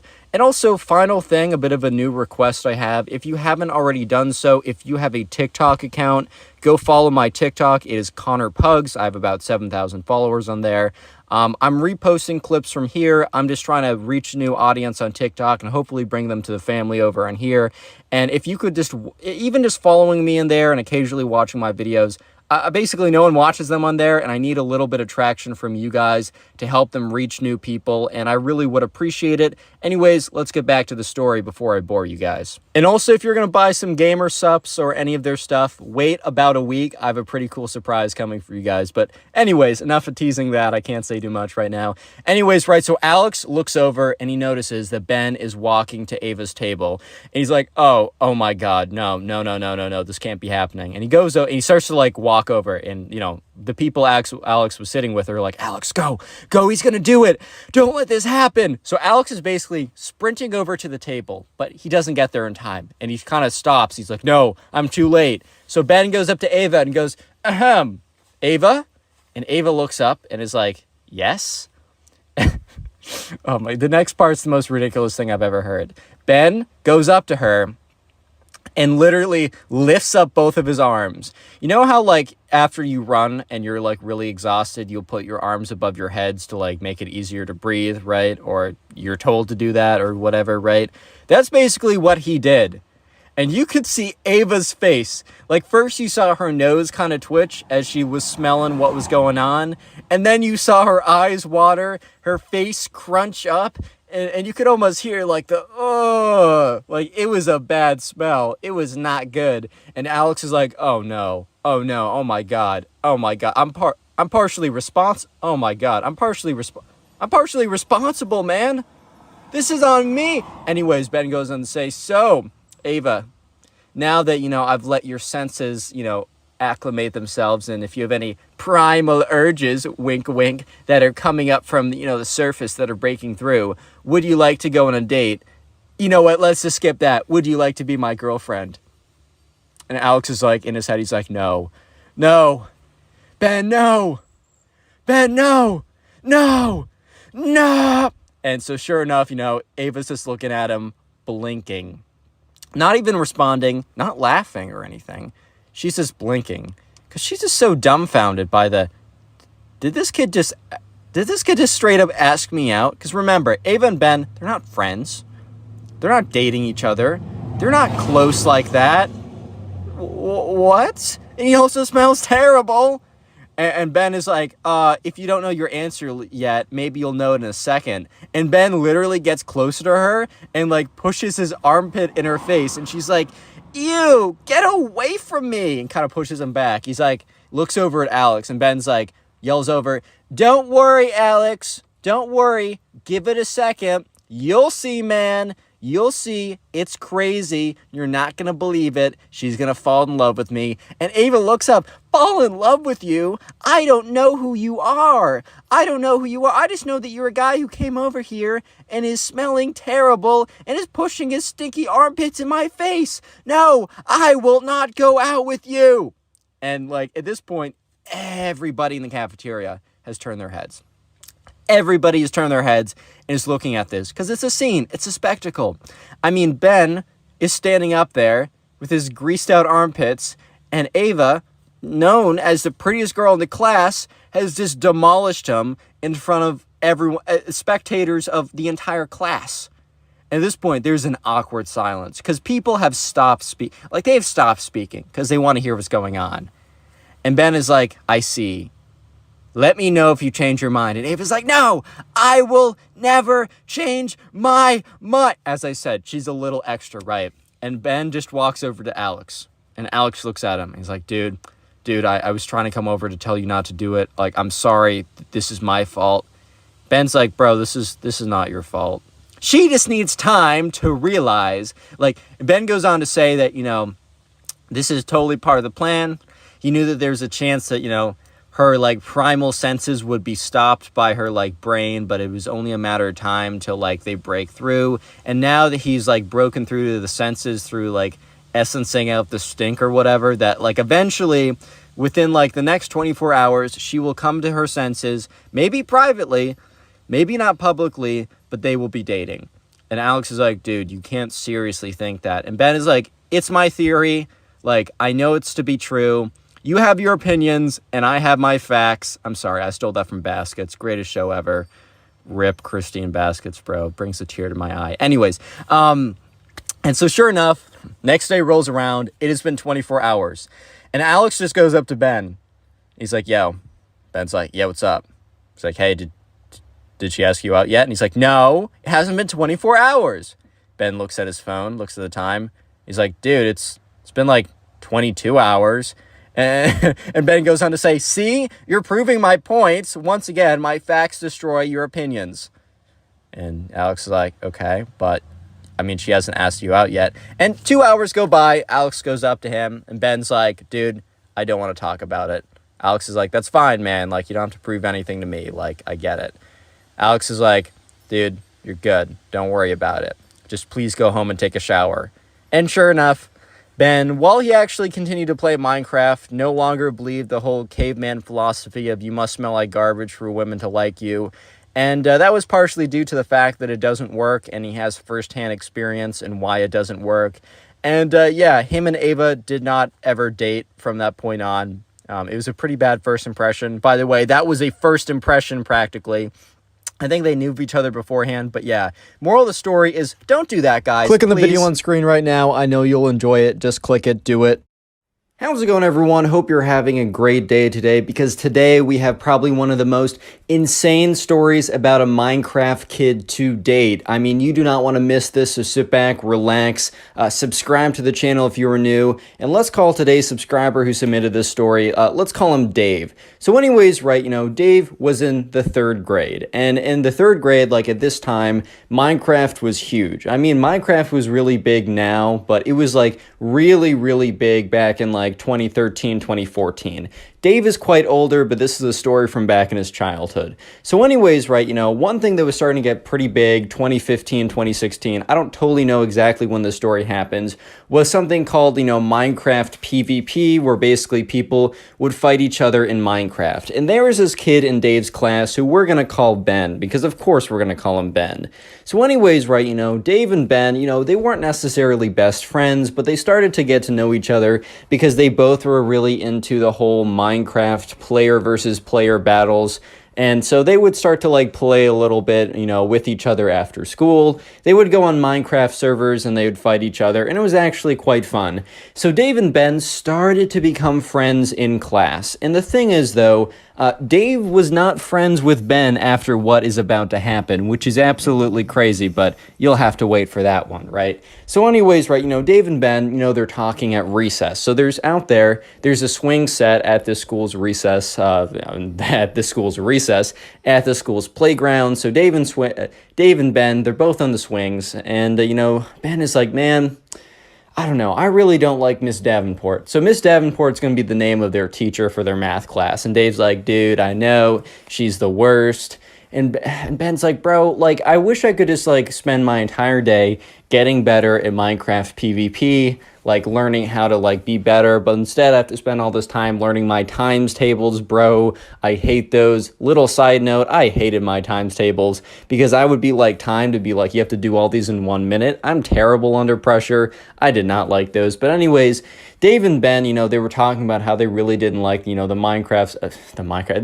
math they had to do in their class, and how they thought that their teacher was, like, extra mean, even though Dave tells me in retrospect the teacher was actually super normal. Like, she was, like, honestly just trying to teach them the fundamentals of math that they would need for, like, the next 7 years of schooling. But at that time, Dave and Ben, the Minecraft kid, they just didn't get that. So Dave and Ben decided that, they were going to pull a prank on their teacher to somehow get more time to play Minecraft.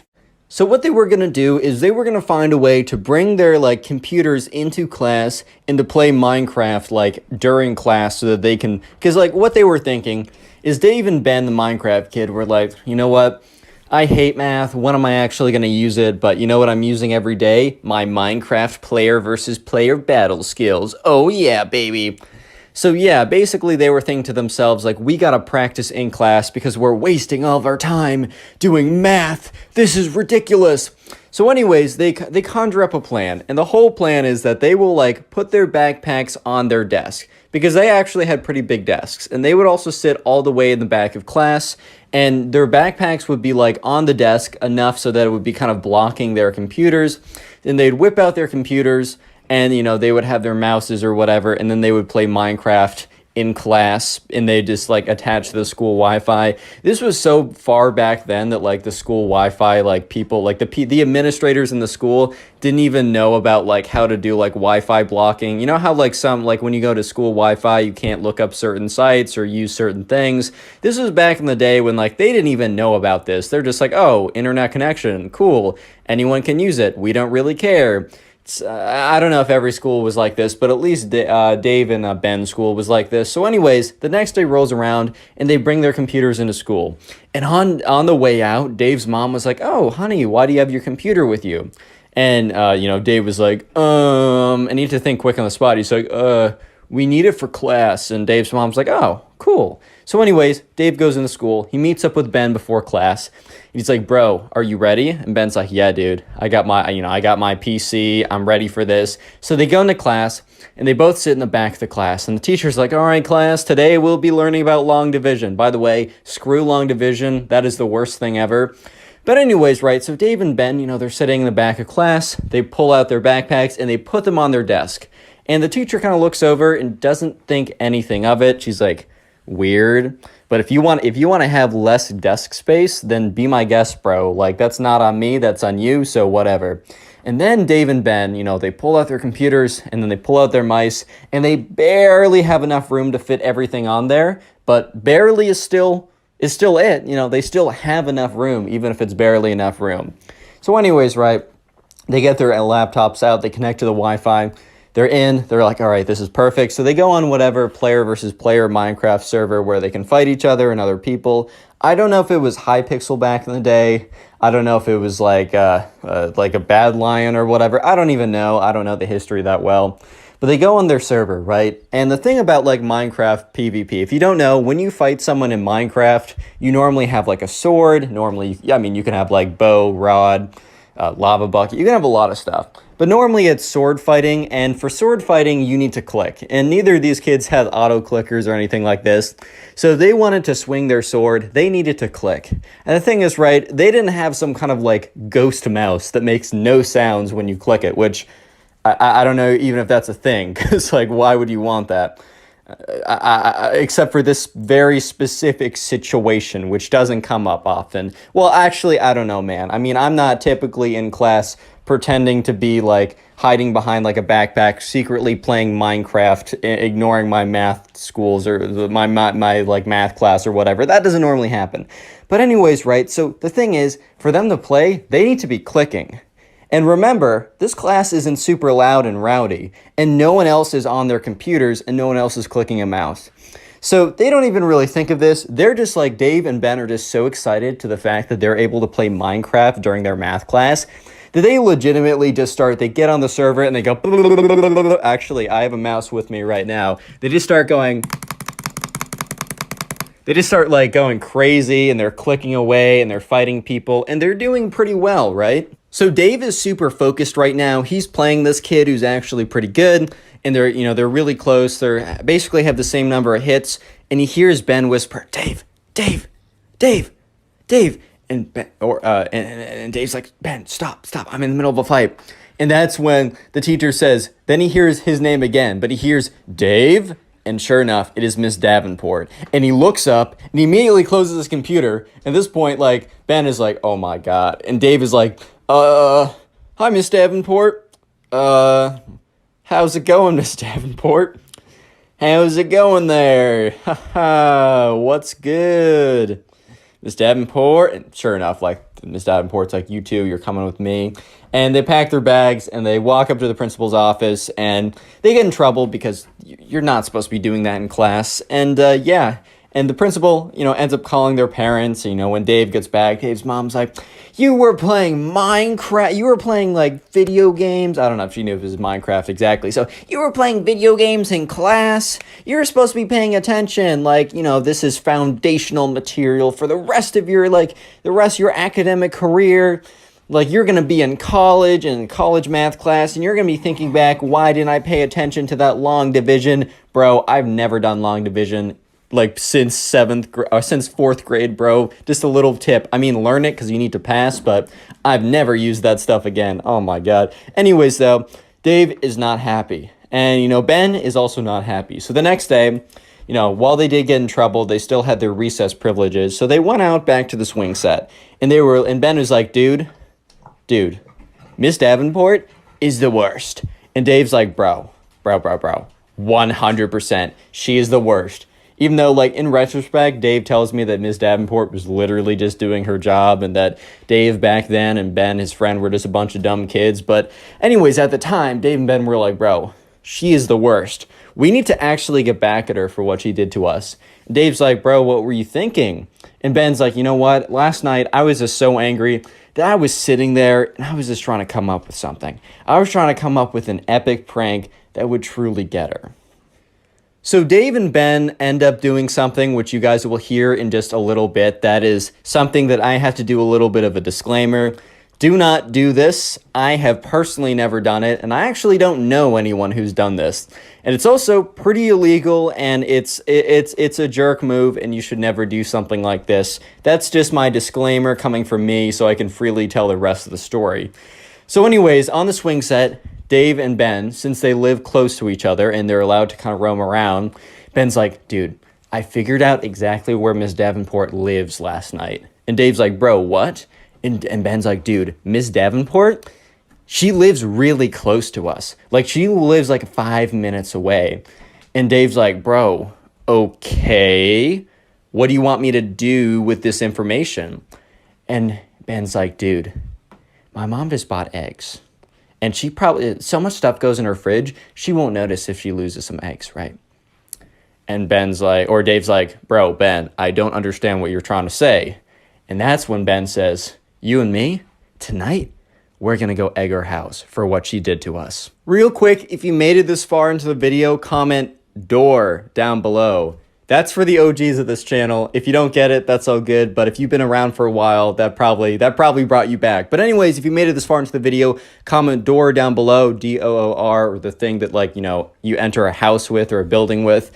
I just want to see how many people make this far into the video. And also, if you want to support the channel, literally binge watch these videos, like sit down and watch a bunch of story videos in a row. It really helps me out more than you can ever imagine. And let me know in the comment section what you are doing while binge watching these videos. Are you playing video games? Are you doing some artwork? Are you going to sleep? Whatever you're doing, let me know. I'll heart it. And I'll even sometimes throw up your comments on screen. So here are some people. Here's a little bit of a shout out to these people. If you want a bit of a shout out in a future video, just comment how you're supporting the channel. And yeah, let's get back to it.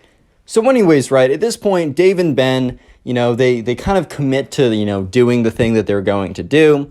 And after school, they basically have a plan to tell their parents that they're going on a nighttime walk at like 8, and then they're going to meet up at a certain place. So anyways, it's like 7:55, and Dave's starting to get butterflies in his stomach. Like, this is really crazy. He's starting to feel really, like, weird about this, but he's like, you know what, screw it. I'm just going through with it. So it's 8 o'clock. He walks out there, and he meets up with his friend Ben, and sure enough, Ben has 4 eggs in his hand. So they're not going to, like, they're not going to load up a Gatling gun with 1,000 eggs and completely, like, I don't know, they're not going to turn her house into an omelet or anything like that, but they're still going to egg the house, which, once again, disclaimer, do not ever do. It's not even, like, cool or anything like that. You're an idiot if you do it. Anyways, because you will get in trouble, dumbass. But anyways, Dave and Ben, they start walking over, and they're hiding the eggs, right? They walk over to where Miss Davenport's house is, and they sneak around over, and then they hide in the bushes, right? And Dave turns to Ben. He's like, dude, are you sure about this? And Ben's like, don't forget what she did to us. And with that, Dave gets a little angry. He takes one of the eggs. He's like, on 3. And then Ben takes one of his eggs. He's like, all right. And Dave's like, 3, 2, 1, and then 2 eggs splat. And then he's like, all right, we got to fire this one quickly. They take both of them again. And sure enough, they got 4 eggs right across the side of the house. And this time, they need to get out of there. So they don't run away, but they kind of like power walk away. And they kind of sneak out of there. And they watch and they hear the door open. But by that time, they are out of sight. So Dave and Ben quickly like power walk away. And they go out of sight, out of distance. They're like, oh my God. Oh my God, that was crazy. They're like, we totally got her. And Dave is like, we totally got her. And Ben's like, I don't know. And Dave's like, dude, we totally got her. Like, how could you want to get her more? And once again, Ben's like, I don't know, man. I don't know if that was enough. And Dave's like, well, that was enough for me. So sure enough, they go back, they go back home, they go to bed. The next day they wake up and, they go to school and they're sitting and, once again, they go back to their swing set. And Dave is like, man, I don't know. I just don't feel satisfied with what happened. I feel like she deserves more. And at this point, Dave's like, bro, Ben, what do you mean? We got our house. We got her good. And Ben's just like, man, I don't know, Dave. Like, I just don't feel like we actually did get her good. I feel like there's still more that can be done. The wrong has not been righted. And Dave's like, bro, chill out. The wrong has definitely been righted, which, by the way, 2 wrongs do not equal a right, bro, but anyways, right? So sure enough, they go back to class, and they're sitting there, and, Miss Davenport calls on Ben. Ben doesn't know the answer, and it doesn't embarrass him in front of the whole class, but, bro, when you get called on, and you very clearly are not trying to have your hand raised because you're not trying to get called on, and the teacher calls on you in class, and everyone looks, and you turn around, and you're like, I have no idea what you're talking about. That's embarrassing. But apparently, that was the last straw for Ben. And as their school is out, or not school is out, but school is out for the day. They're waiting in line to be picked up by their parents. And Ben walks up to Dave and is like, bro, I'm getting revenge on Miss Davenport for embarrassing me today. And, Dave's like, bro, what are you talking about? And Ben's like, dude, she's been crazy recently. And what we did was just like, it was a little drop in the bucket. It really means nothing. But I'm going to get her tomorrow. And I'm going to use my Minecraft skills to get her back. I'm going to put my training to good use. And Dave looked at him and had literally no idea what he was going to do. So he's like, okay, man, cool. So anyways, the next day rolls around. And once again, before class, they're at recess and they're sitting on the swings. Dave and Ben always sit on the swings together. No one else really uses the swings, so they're kind of like, it's the place they always go to. And Dave is just talking, and Ben's like, bro, you're going to want to be in class today. And Dave's like, dude, of course I'm going to be in class. Like, what would I do if I skipped it? Sit in the bathroom, dude? Like, what? Because remember, they didn't really have phones then. I mean, phones were a thing, but since they were kids, they didn't really have it. But anyways, Ben goes on, bro, you're going to want to be there. And Dave's like, okay, like, do you want to tell me? And Ben's like, nope, it's going to be a surprise. But just know that Miss Davenport is not going to want to mess with me or anyone else, including you, after this. And Dave's like, okay, man, cool. So they get to class. And, Dave sits next to Ben. And he looks over. And there's something's weird with Ben's bag. And that's when Dave realizes, those like fake plushy Minecraft diamond swords that you can buy online, like the little toy things? Yeah, one of those, the handle of that was sticking out of his backpack. And Dave looks at Ben and is whispering like, yo, dude, why is there a diamond sword in your backpack? And Ben's like, bro, you're gonna see, dude. And Dave's like, okay. What? And Dave's like, bro, just wait. It's gonna be crazy. And Dave's like, all right, man. I'll trust you on this one. So sure enough, right, Ben is kind of just waiting to be called on. And sure enough, Miss Davenport's like, all right, Ben, can you answer this? Because she was going around just asking people. And Ben's like, Miss Davenport, I did not raise my hand. And Miss Davenport's like, well, sometimes I call on people. It's just part of the class. And Ben is like, stands up. He's like, that is the last time that you disrespect me, ma'am. And he reaches into his backpack and whips out his diamond sword. And Dave is like, oh my God, this guy's gone off the rocker. And he starts swinging it around like, And Miss Davenport's like, Ben, what is that? Like, why do you have like a little fake plastic sword or whatever? And Ben is like, you don't understand. He starts walking towards her, swinging it. Everyone in the class is dead silent. They're like, bro, this kid's gone insane. Oh my God. But anyways, right, so Ben is walking towards him with the sword. Miss Davenport's like, dude. Or she doesn't. Okay, Miss Davenport, the teacher, the 40-year-old math teacher, does not say dude. But she's like, Ben, put that down immediately, and you're coming with me to the principal's office. And Ben's like, no, you disrespected me and my brethren for too long. And he goes up, and he's like, any last words? And, Miss Davenport's like, Ben, put that thing down immediately. You and I are going to the principal's office. Cut off mid-sentence. Why was she cut off mid-sentence? Well, because at that point, Ben had enough, and he swung with the diamond sword. However, he got too close to her. So when he swung with the diamond sword, he held the diamond sword in his fist so tightly that when he swung, he didn't hit her only with the diamond sword. He accidentally hit her with his fist that was clutching onto the diamond sword so tightly that he basically just square punched her in the face. And at this point, it was such, I know he's just a little kid, but just like the shock and the momentum and just somehow he got it just right that he went, whoopah! And Miss Davenport stood there for like a second and then just collapsed on the floor. And everyone, their mouths were just gaping open. They were just like, oh. What? Huh? What is going on?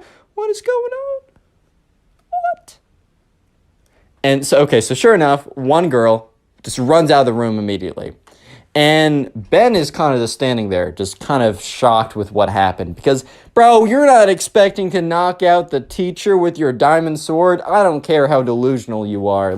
You were just not expecting that to happen. And, Ben's just standing there. He's like, oh my God, what'd I do? Everyone in the class is like, oh my God, is she dead?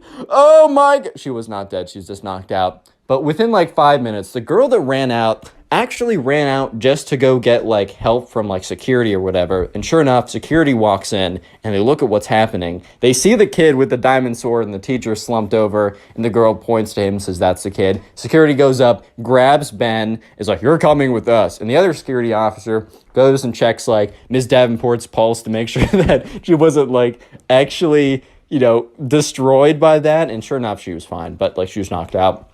They call an ambulance. Ambulance comes over. Miss Davenport starts coming back too. She's given water, electrolytes, whatever.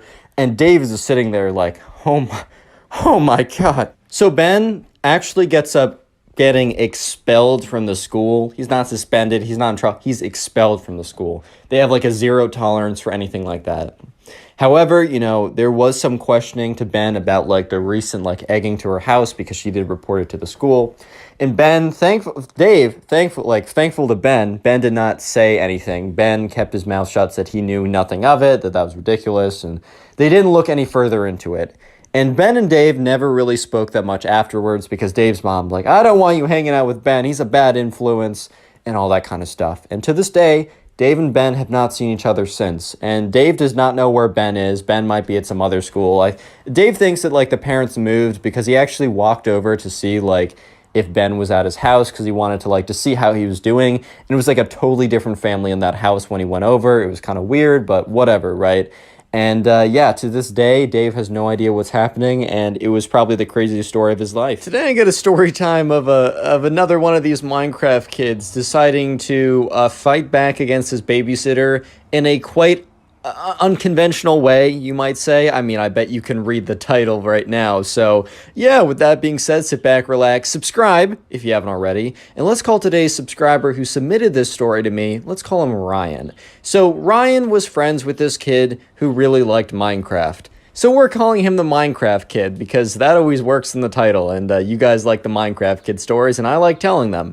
But anyways, right, Ryan was invited over to this kid who he didn't know that well, and we're just going to call him the Minecraft Kid. So anyways, right, Ryan was invited over to the Minecraft Kid's house to, well, you know, play Minecraft with him. The idea was he was going to go over on a Friday night and play some Bed Wars with this kid. Honestly, sounds like a pretty sick Friday night, if you know what I mean. However, he didn't really know much about this kid, and he only kind of just started to know him because Ryan's mom and the Minecraft Kid's mom became friends like a couple months ago when they were both volunteering for something, or maybe they just met. I don't know why, but Ryan's mom and the Minecraft Kid's mom became friends, and for that reason, you know, Ryan's mom's like, oh, I have a son about your son's age, they should totally hang out. And since Ryan knew nothing about the Minecraft Kid, at their first like interaction, which wasn't like a sleepover playdate type thing, he was like, so what do you like to do? And he's like, I like to play Minecraft. He's like, cool, do you like to play Bed Wars? And he's like, yeah, it's my favorite game. So they bonded over it. So anyways, Ryan was heading over to the Minecraft Kid's house. And Ryan's mom told him, hey, just so you know, the Minecraft Kid's mom is not going to be there. She's going to be out for something. However, they hired a babysitter, and the Minecraft Kid's mom should be back by like 10 or 11. And Ryan was like, all right, that's totally fine. I don't really care. It's not like we would have been hanging out with the Minecraft Kid's mom and having her play in our Bed Wars trios or something, man. So it's fine. So Ryan gets over to the Minecraft Kid's house, and when he gets there, no one greets him at the door. He kind of stands there for a second, and he knocks on it, and he stands there for like a little more time, and he hears noises coming from upstairs. And it's a 2-story house, and there's a window right above him, and the window is open, and he can hear noises. And you know what noises he hears? He hears block placing noises. He hears golden apple eating noises. He hears bed break noises. He's like, wait a minute. Bro, the Minecraft Kid is playing Bed Wars right now. And, you know, Ryan was thinking that he would have yelled up to the Minecraft Kid, but the door eventually opened, and presumably the babysitter, or who we thought the babysitter was, which, no, was the babysitter. That isn't, like, the big secret of the story, but the babysitter comes and, you know, opens the door and says, hey, so sorry, Minecraft Kid's upstairs. I'm, you know, making dinner right now for you guys. It'll be ready in, like, 30 minutes, so make sure you're not in the middle of the game in, like, half an hour. And Ryan's like, all right, that sounds pretty cool. So he goes up the stairs, he opens the door, and the Minecraft Kid's like, what's good, bro? I'm in the middle of a game. Get your, like, laptop out and set your stuff up, and we'll go into, like, doubles in just a second. And so sure enough, and by the way, guys, Bed Wars it's a Minecraft game where you can, like, it's fun. You should go look it up and play it maybe. But just for context, it's a video game on Minecraft. But anyways, right, so he sets up his gaming setup or whatever. He gets that all ready. And yeah, sure enough, the Minecraft Kid eventually wins his game. Great work, Minecraft Kid. Not so great work at later the night, as you can tell by the title. But yeah, anyways, Ryan and the Minecraft Kid, they start playing some Bed Wars duos. Life's pretty good. And that's until they're in the middle of a game, and it's really, really intense, right? It's getting really down to the wire. If you know a thing or two about Bed Wars, all the beds have been broken, and they're really just both of them. Ryan and the Minecraft Kid are super stacked. They have their golden apples. They have their diamond armor. Yes, they sweated to diamond armor. And the two people that were remaining were about as good as they were. And they were playing for all the marbles at this point, man. This was pretty intense. And that's when the babysitter yells, all right, guys, time for dinner. And the Minecraft Kid's like, well, 1 second. Yells down that, and, you know, Ryan and the Minecraft Kid are like, all right, how are we going to do this? Do we go in? Do we wait? And the Minecraft Kid is a big fan of, like, camping, which in a video game, when you're camping, that basically just means that, like, you're staying on defensive ground and you're waiting for the opponent to come to you, which in Bed Wars, if you're super, super stacked, that can kind of give you the advantage because you can always drop golems. You got hometown advantage if you have the regen thing. Camping is an okay strategy, super late game, but that also means that the game's going to be a long time. And Ryan says to the Minecraft Kid, hey man, do you think we should, like, be aggressive and we should be the one attacking them? Because, like, you know, our food is, like, dinner is ready. Do you think we should just go do that for the sake of doing that, just so we can, and we'll play another game when we come back? And the Minecraft Kid's like, no, like, I know that we'll win. Like, we have prot 4 diamond, they don't. But if we go to them, there's a chance that they knock us off, we fall while going, they fireball us over. It's just a lot more dangerous to go over. He said, we're staying here. And Ryan, who doesn't really care, he's like, all right, man, sure, we'll stay here. And then, you know, a minute later, the babysitter says, guys, you don't want dinner to get cold? The Minecraft kid's like, 1 second, which it wasn't going to be a second. Like, it was going to be probably like 5-10 minutes on average remaining of the game. And Ryan and the Minecraft kid were waiting it out. And the thing was, the other team was camping too, which basically means that they were both just collecting gear and such, and they weren't attacking each other. So then the babysitter was, yelled up again, like, guys, like, come on, like, I made you something, like, I told you not to be in the middle of a game. And he's like, once again, the Minecraft kid, instead of saying, hey, I'm so sorry, can we be down there in 5 to 10 minutes? Like, I apologize. He's like, 1 second! He just keeps yelling down 1 second. And the babysitter kind of did something that she probably shouldn't have. Like, it just wasn't that deep, but I think the babysitter was kind of getting mad that, they just were refusing to come down when, she was sweating out some good food or whatever. So the babysitter, what she does is she goes to the Wi-Fi router, and yes, you can probably already guess, unplugs it and replugs it, which basically, if your Wi-Fi, at least in my case, whenever my Wi-Fi is super slow or just kind of sucks, I go to the Wi-Fi router or whatever. I go what am I saying? I go to the Wi-Fi router, and I think I combined router and modem. My fault. I go to my Wi-Fi router or box, unplug it, replug it. Wi-Fi's down for like 5 minutes, but then it comes back nice and fresh and clean. However, the Wi-Fi goes down. So basically, right, Ryan and the Minecraft kid are in the middle of a match, and like they start to go to like buy something from the store, and Ryan's clicking on it, but it's not registering it. And Ryan's like, dude, I think I'm disconnecting. And at this point, right, if you disconnect, you lose. And the Minecraft kid's like, no, it's not working. Why can't I place blocks? Why are things not registering? And then both at the same time, they get a message, like, not kicked, but like, it disconnects from Hypixel, like no connection. And the Minecraft kid's like, no! Starts slamming his fist. And Ryan, who doesn't really care, and it looks at the Minecraft kid, and the Minecraft kid was like, I was on a 99 win streak.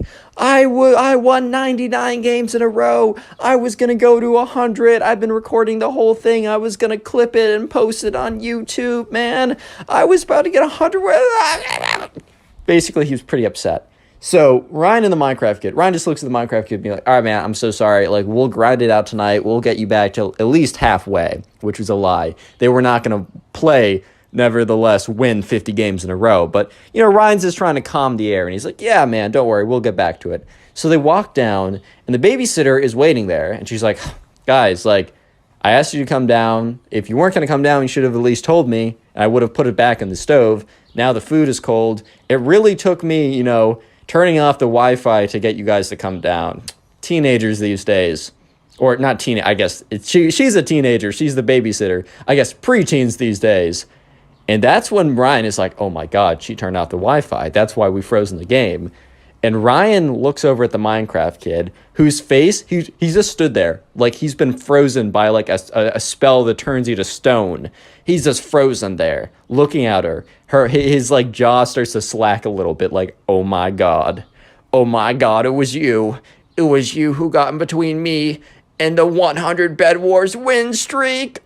Real quick comment, Minecraft, if you made it this far into the video, as that will be the secret word of the day. And if you want to support the channel, as always, just go ahead and binge watch several videos or a bunch of videos whenever you have the time. And let me know in the comments if you do this, because it really does support me more than you can probably even imagine. It boosts the channel. YouTube likes watch time anyways. So right now, remember, Ryan and the Minecraft kid just lost in a very important game for the Minecraft kid. He almost got a 100 win streak, which is pretty impressive, I'm not going to lie. But unfortunately, the babysitter, who kind of like overreacted a little bit, got mad and unplugged the Wi-Fi, and that made them lose the game that they probably were actually going to win. And so when they walk down, they have no idea that the babysitter was the reason why they lost the game, until the babysitter is like, oh, guys, like, I really had to pull the Wi-Fi plug to get you guys down here. Like, crazy how like preteens are these days, or kids on their phones too much, like on that like old man behavior type thing, even though this girl was like 17 or something. And the Minecraft kid is just so angry. He's like, you're the reason I lost my Minecraft game. And she's like, sorry, like, should have come down faster, or should have at least told me. And she goes to sit down, and Ryan is also like, all right, well, this is going to be a little awkward, but whatever. I'm still going down to sit down, like, whatever. Like, he's not going to react that ridiculously. How do I say this? Yeah, no, he acted ridiculously. The Minecraft kid waits until the girl sits, or the babysitter, she's 17. I guess she's still like a girl, I guess. She is, I don't know. She waits till the babysitter, right, sits down. And when the babysitter sits down, the Minecraft kid runs up to her, grabs a chair. This is like the most ridiculous thing I've ever heard. Grabs a chair, turns around, pulls down his pants, and rips up. Dude, I'm 19 years old, and I'm telling you about Minecraft kid revenge farting in someone's face. I'm doing it. I'm going through with it. I'm too far in the story to turn around. The Minecraft kid, after getting on the chair, ripping down his pants, farts in the babysitter's face, directly her eye while it was open. If you don't know, the reason why the fart smells bad, because there's a lot of gross particles in it. And when the gross particles get into your eye can get infected, and it can be really bad. So the babysitter legitimately falls out of her chair and starts, like, screaming. Because, like, because apparently he really ripped one. He really ripped one, man. And her eye was open, and it was really close. And Ryan was like, well, so this kid and I have one thing in common. We like Bed Wars, and we have nothing else in common, and this will probably be the last time I ever hang out with him. And yeah, so the babysitter's like, what did you do? Why would you do that? Like, that's so ridiculous and disgusting. Like, my eye, it burns. Oh my god. Oh, my eye, it burns. Like, why would you do that? Like, and Ryan looks at the Minecraft kid, and the Minecraft kid is literally laughing. He's like, and Ryan's like, oh my god, this kid's because the thing was, Ryan's thinking to himself, dude, this kid must do this all the time. Because, like, you're not just going to think to yourself, wow, I'm so angry at this person. Let me wait until they sit down, grab a chair, stand on it, turn around, pull down my pants, and fart directly point blank into their face. That's just not something that comes to you in the heat of the moment. That I mean, maybe I'm just built different from all you guys. I really don't know. But that definitely doesn't come to me. But sure enough, right, the babysitter eventually gets up, and Ryan and the Minecraft kid look at her face, and her left eye is red and swollen. And Ryan's like, oh my god, that is definitely not a coincidence. And the babysitter is like, move out of my way. And she moves past both of them, goes and finds the home phone, because I guess her phone wasn't on or something, and legitimately calls 911, an ambulance. Which, okay, that was maybe a little excessive, but maybe I wouldn't drive if my eyes were impaired and I thought that they were going to be infected and it would have been bad. And she walks back into the room, and she's, like, angry, but also very clearly in pain, right? And she's like, her hand is over her eye, and she's like, you, like, why would you do that? The Minecraft kid's like, well, I was actually on a 99 win streak, and you pulled the plug, and I lost my 99 wins. She's like, and you projectiled all your stuff out of your butt. Oh, God. How can I have a straight face and tell the story? Anyway, she's like, and you probably gave me a raging infection. My eye burns. Like, if I lose sight, I'm suing your She was getting mad. And eventually, right, the ambulance does come. She explains the ridiculousness of the situation. The guy, she sits in the ambulance, drives to the hospital. They check her out or whatever. But remember, this is from Ryan's perspective, so we don't exactly know what the doctor says. Ryan's mom, who got really invested in the situation afterwards, said that, like, the doctor's, like, her eye is fine now, but the doctor said that, like, it really could have gone south if she didn't go there, like, immediately, which is insane. So anyways, right, Ryan and the Minecraft kid are legitimately just in this house alone, and that's when the Minecraft kid's mom comes back early, super angry and upset, because the babysitter sent a message to, his mom explaining everything and why that she had to leave the premises immediately. So the Minecraft kid's mom had to leave whatever she was doing to come back, and she was like, walks in, she's like, you, turns to the Minecraft kid, like, you did it, you pulled a face fart on someone again. We've already talked about this. And Ryan, who is still there, by the way, he's already texted his mom to come pick him up, is just like, again? I mean, he had a sneaking suspicion that this was not a first-time thing, as I said. In the heat of the moment, you don't think to, use your butt as a weapon. But he's like, again? This is a thing? And the Minecraft kid's like, but Mom, I was on a 99 Bed Wars win streak. And she's like, that's enough. No more Bed Wars for you forever. And the Minecraft kid's like, Mom, no, Mom, I promise I won't fart in anyone else's face again. What am I doing with my life? Anyways, right, so Ryan's mom comes, and Ryan's mom's like, hey, so sorry, things were weird today. Like, I'm just gonna pick Ryan up. Thank you so much for having him over. Ryan, come with me now. And, Ryan walks over and goes in the back seat of the car, and Ryan's mom is like, so, do you want to elaborate on, I need to pick you up right now. My friend farted in the babysitter's eye, and now she's at the hospital. And Ryan did elaborate. And it really didn't add any clarity to the situation. In fact, Ryan's mom just became more Click on the confused. video on screen right now. I know you'll enjoy it. Just click it. Do it. Today I got a pretty crazy story for you guys. It's about a Minecraft kid that gets so angry and jealous of the subscriber that he actually smashes his computer in front of everyone to get quote-unquote revenge. Don't worry, karma does get him. But anyway, subscribe if you're new, and let's just jump right into this. So we're going to call today's subscriber who submitted the story Brendan. By the way, if the gameplay for Bed Wars really sucks in the background, I recorded it a month ago. I'm pretty better now. But anyways, we're calling this guy Brendan who submitted this story. So anyways, Brendan was in class or was in the same grade as this kid who we're going to call the Minecraft kid, because his entire identity was kind of like around being super great at Minecraft, player versus player battles. He was known as the one who is so great. So anyways, right, people just called him Minecraft kid. But anyways, there's also a girl who we're going to call Haley, because that may or may not be the girl I'm trying to marry in Stardew Valley right now. I gave her the bouquet. I'm winning, guys. Anyway, great game, by the way. I should stop getting distracted. Watch time will be bad. Anyways, there's this girl who we're going to call Haley, and both Brendan and the Minecraft kid had an interest in her. The difference was Brendan actually talked to her. Little pro tip for getting the ladies from the connorpugs YouTube channel. #1 dating advice YouTube channel on all of YouTube and the internet. If you want to get to know them, talk to them. Yes, believe it or not. Wow. But anyways, right, Brendan actually talked to Haley, and they were getting along pretty well, and the Minecraft kid literally never did. The Minecraft kid thought that his magical and powerful skills at Minecraft would literally just be so great and so wonderful and so enticing to the women, right, that he wouldn't have to talk to Haley to make her fall in love with him. She would just see his epic PvP Bed Wars abilities, and she would be like, "Oh my God, I'm not throwing in that joke. Never mind. I got a family-friendly audience on here. I forgot." Anyways, right, so Brendan, or the Minecraft kid, was aware that Brendan was probably also trying to go for Haley because Brendan was talking to her all the time.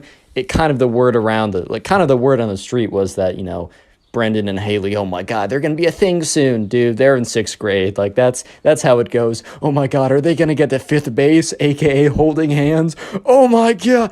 Anyways, right, so the Minecraft kid comes up to Brendan one day. And remember, Brendan and the Minecraft kid aren't necessarily boys. In fact, they don't even know each other that well.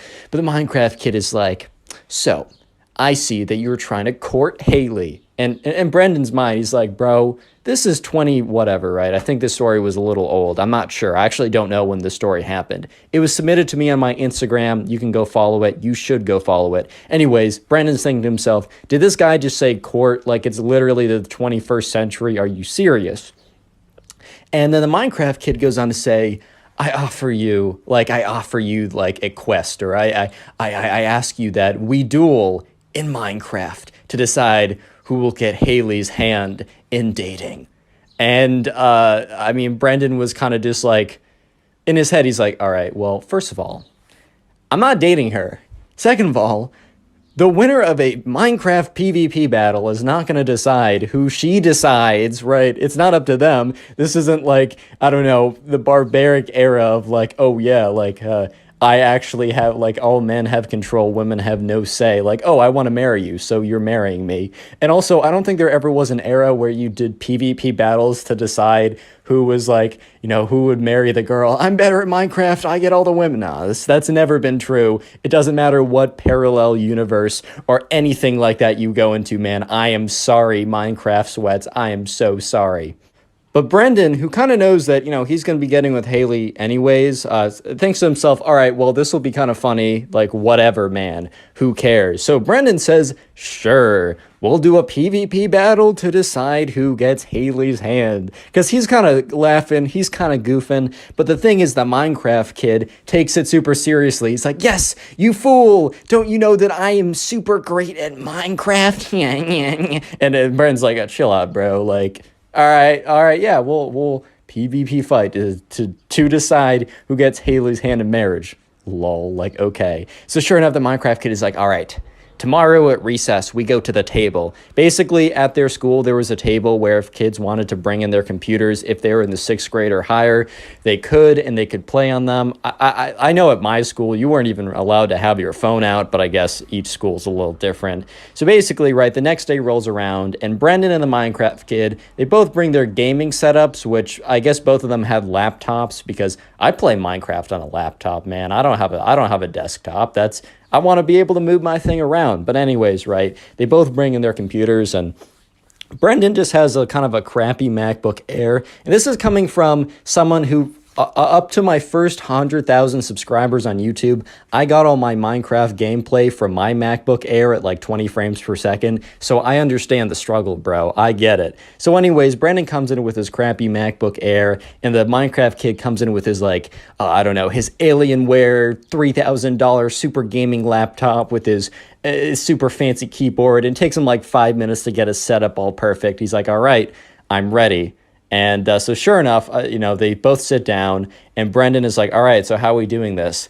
And the Minecraft kid is like, all right, we're going to play one game of Bed Wars. Yeah, Bed Wars. And, at first Brendan was like, bro, how are we going to do that? But then the Minecraft kid said that he had the like MVP++ rank on Hypixel, which Hypixel is a server that lets you play Bed Wars, which is the game I was playing in the very beginning. And if you have plus like MVP++, you can make private games where it's just you and your friends. So anyways, the Minecraft kid, sent a duel request to Brendan or a Bed Wars party, whatever. Anyways, all you got to know is they were playing Minecraft and they were playing Bed Wars, and it was just them. It was just Brendan and the Minecraft kid in a game. And sure enough, they enter the Bed Wars game, and they're doing the stuff you do in Bed Wars, put down the bed defense. And you know what happens? Brendan is at middle. He's gathering emeralds, which is a good material to get. However, his bed was exposed, or he wasn't at his bed. He saw a bed destroyed message, which basically means in Bed Wars, if your bed breaks, you will not respawn. So sure enough, the Minecraft kid had like, I don't know, God bridged over with his crazy 10,000 clicks per second mouse, definitely using vape or something, but whatever, man. And so sure enough, the Minecraft kid comes to middle, and Brendan and him, they show down for a PvP fight. They're going to decide who gets Haley, even though Brendan knows that one, he's not good at Minecraft, and the Minecraft kid is, and two, this will not decide who gets Haley. This is hilarious. He just did it because it's funny, lol. So anyways, they enter their PvP battle, and they go in, and Brendan loses because he is just simply worse. And the Minecraft kid, after, hitting, Brendan enough times with his sword that he dies, is like, yes, Haley is mine. And everyone, because remember, it's recess time, because, dude, they had like, I don't know if it's called recess, but they had like a break period. So everyone was kind of around there, and a bunch of kids turn around and are kind of like, what? Huh? Are you okay, sir? And sure enough, the Minecraft kid is like, you fool, you should never have dueled me for Haley's hand in dating in Minecraft. You should have known by my reputation that I would have absolutely slapped you. And Brendan looks at him with this face of like, yeah, man. That sucks. Wow. That is just too bad. This kind of reminds me of the first season of Parks and Rec, if you saw that, where this isn't really a spoiler, but Andy really wants to get his girlfriend back, so he like offers like a pool game with this guy named Mark, who disappears after season 1. I don't know, maybe the actor wanted to do something else, and he's kind of like, oh yeah, I'll bet Anne, the girlfriend of Mark at the time, on this pool game, and Andy wins. He's like, yes, she's mine, but reality kind of kicks in, and he's like, wait. Huh? But I won her fair and square. Same thing here. So the Minecraft kid is still like, I don't know, Fortnite, doing the little dances, doing the L dance, doing the little other cringe stuff. He's like, Haley is mine. I didn't even have to talk to her, and she's gonna be my girlfriend. I'm gonna go to 10th base and hold her hand. and Brendan at this point is like really trying to hold back a smile. He's like, all right, this is so funny, dude. Don't blow it. Don't make it apparent. And he's like, yeah, man, you totally, oh man, I can't do this. You totally won.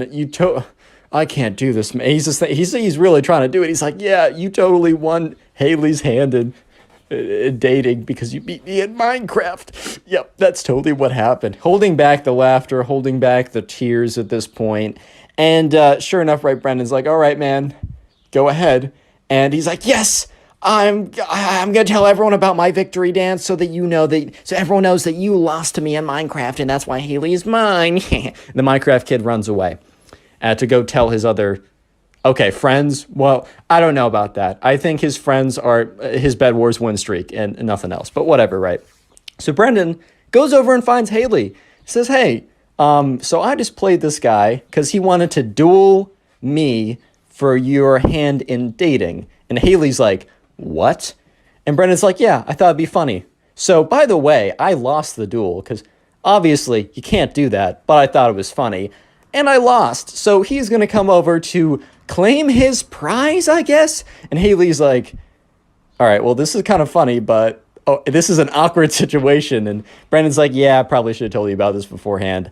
If you need me to be here, I can subvert. I can come in and help you with the situation. She's like, all right, well, thanks for giving me context, I guess. So sure enough, a little while later, the Minecraft kid comes around and he finds Haley. And he comes up to her and he says, so, Haley, did you hear the news? This might be the first time the Minecraft kid ever spoke to Haley in his life. He was too busy sweating at Minecraft to even bother with the ladies. They'll come to me, man. I got a Bed Wars win streak. Real quick, comment Bed Wars down below. That'll be the secret word of the day. And if you want to help the channel out, go ahead and binge watch some more videos after this one or when you're doing something else. And let me know in the comment section if you do so I can say thank you. Anyways, right, so the Minecraft kid's like, so Haley, did you hear the news? And she's like, well, I was told that you and Brendan had a little Minecraft video game session and that you won and that you now think that I'm your girlfriend. And the Minecraft kid's like, that is exactly what happened. You're so observant. You'll be a great girlfriend. And Haley's like, dude, like, that's not how it works. And the Minecraft kid's like, we had an agreement. And Haley's like, yeah, well, I wasn't part of that agreement. Do you think Brendan or you have the right to me as a girlfriend? And this is when the Minecraft kid starting to piece together that his offer to duel Brendan made literally no sense. He's like, oh, well, so when we were playing Minecraft, I beat Brendan. Do you want to be my girl? And then eventually, like, Minecraft kid starts to realize, dude, he messed up, bro. He messed up big time. And he's like, wait, did Brendan, who told you? And, at this point, Haley was like, yeah, so Brendan told me about this. And then the Minecraft kid's like, so Brendan knew the whole time that this wasn't going to work? And Haley's like, yeah, well, anyone who is logical, middle, just gets cut off. The Minecraft kid sprints away. And Brendan walks up to Haley and is like, so, is that terrible? And Haley's like, well, he's pretty mad at you, and he ran away, so I don't know what he's cooking up. And that's when that's when Brendan and Haley and everyone else in the room heard a noise. The noise was something being thrown on the ground, smashing and flying into a million pieces. And that's when Brendan walks out and Haley walks out too. Basically, everyone walks out. And they see the Minecraft kid standing above a pile of disk computer parts. And that's when, at first, Brendan thinks, oh my God, he smashed his computer out of rage. But Brendan looked at the table to see that the Minecraft kid's computer was still there. And in fact, the only computer missing was his. And that's when he realized that the Minecraft kid obliterated his MacBook. And there was a teacher present. So the teacher was like, Brad, like, Minecraft kid, like, what did you just do? And Brendan speaks up and says, he just smashed my MacBook. And all of a sudden the teacher looks at Brendan and looks at the Minecraft kid and says, you two, come with me. Sure enough, teacher brings him to the principal's office. Principal's office hears what the teacher says. She hears both sides, which the Minecraft kid literally has nothing to say. Like, what are you gonna say, dude? And yeah, parents were called, and the Minecraft kid's mom had to reimburse Brendan's mom to buy a new computer. The Minecraft kid had to write a formal apology to Brendan, and also write a formal, and actually both of them had to write a formal apology to Haley because Brendan had to explain the situation, and the teacher's like, dude, that's not cool.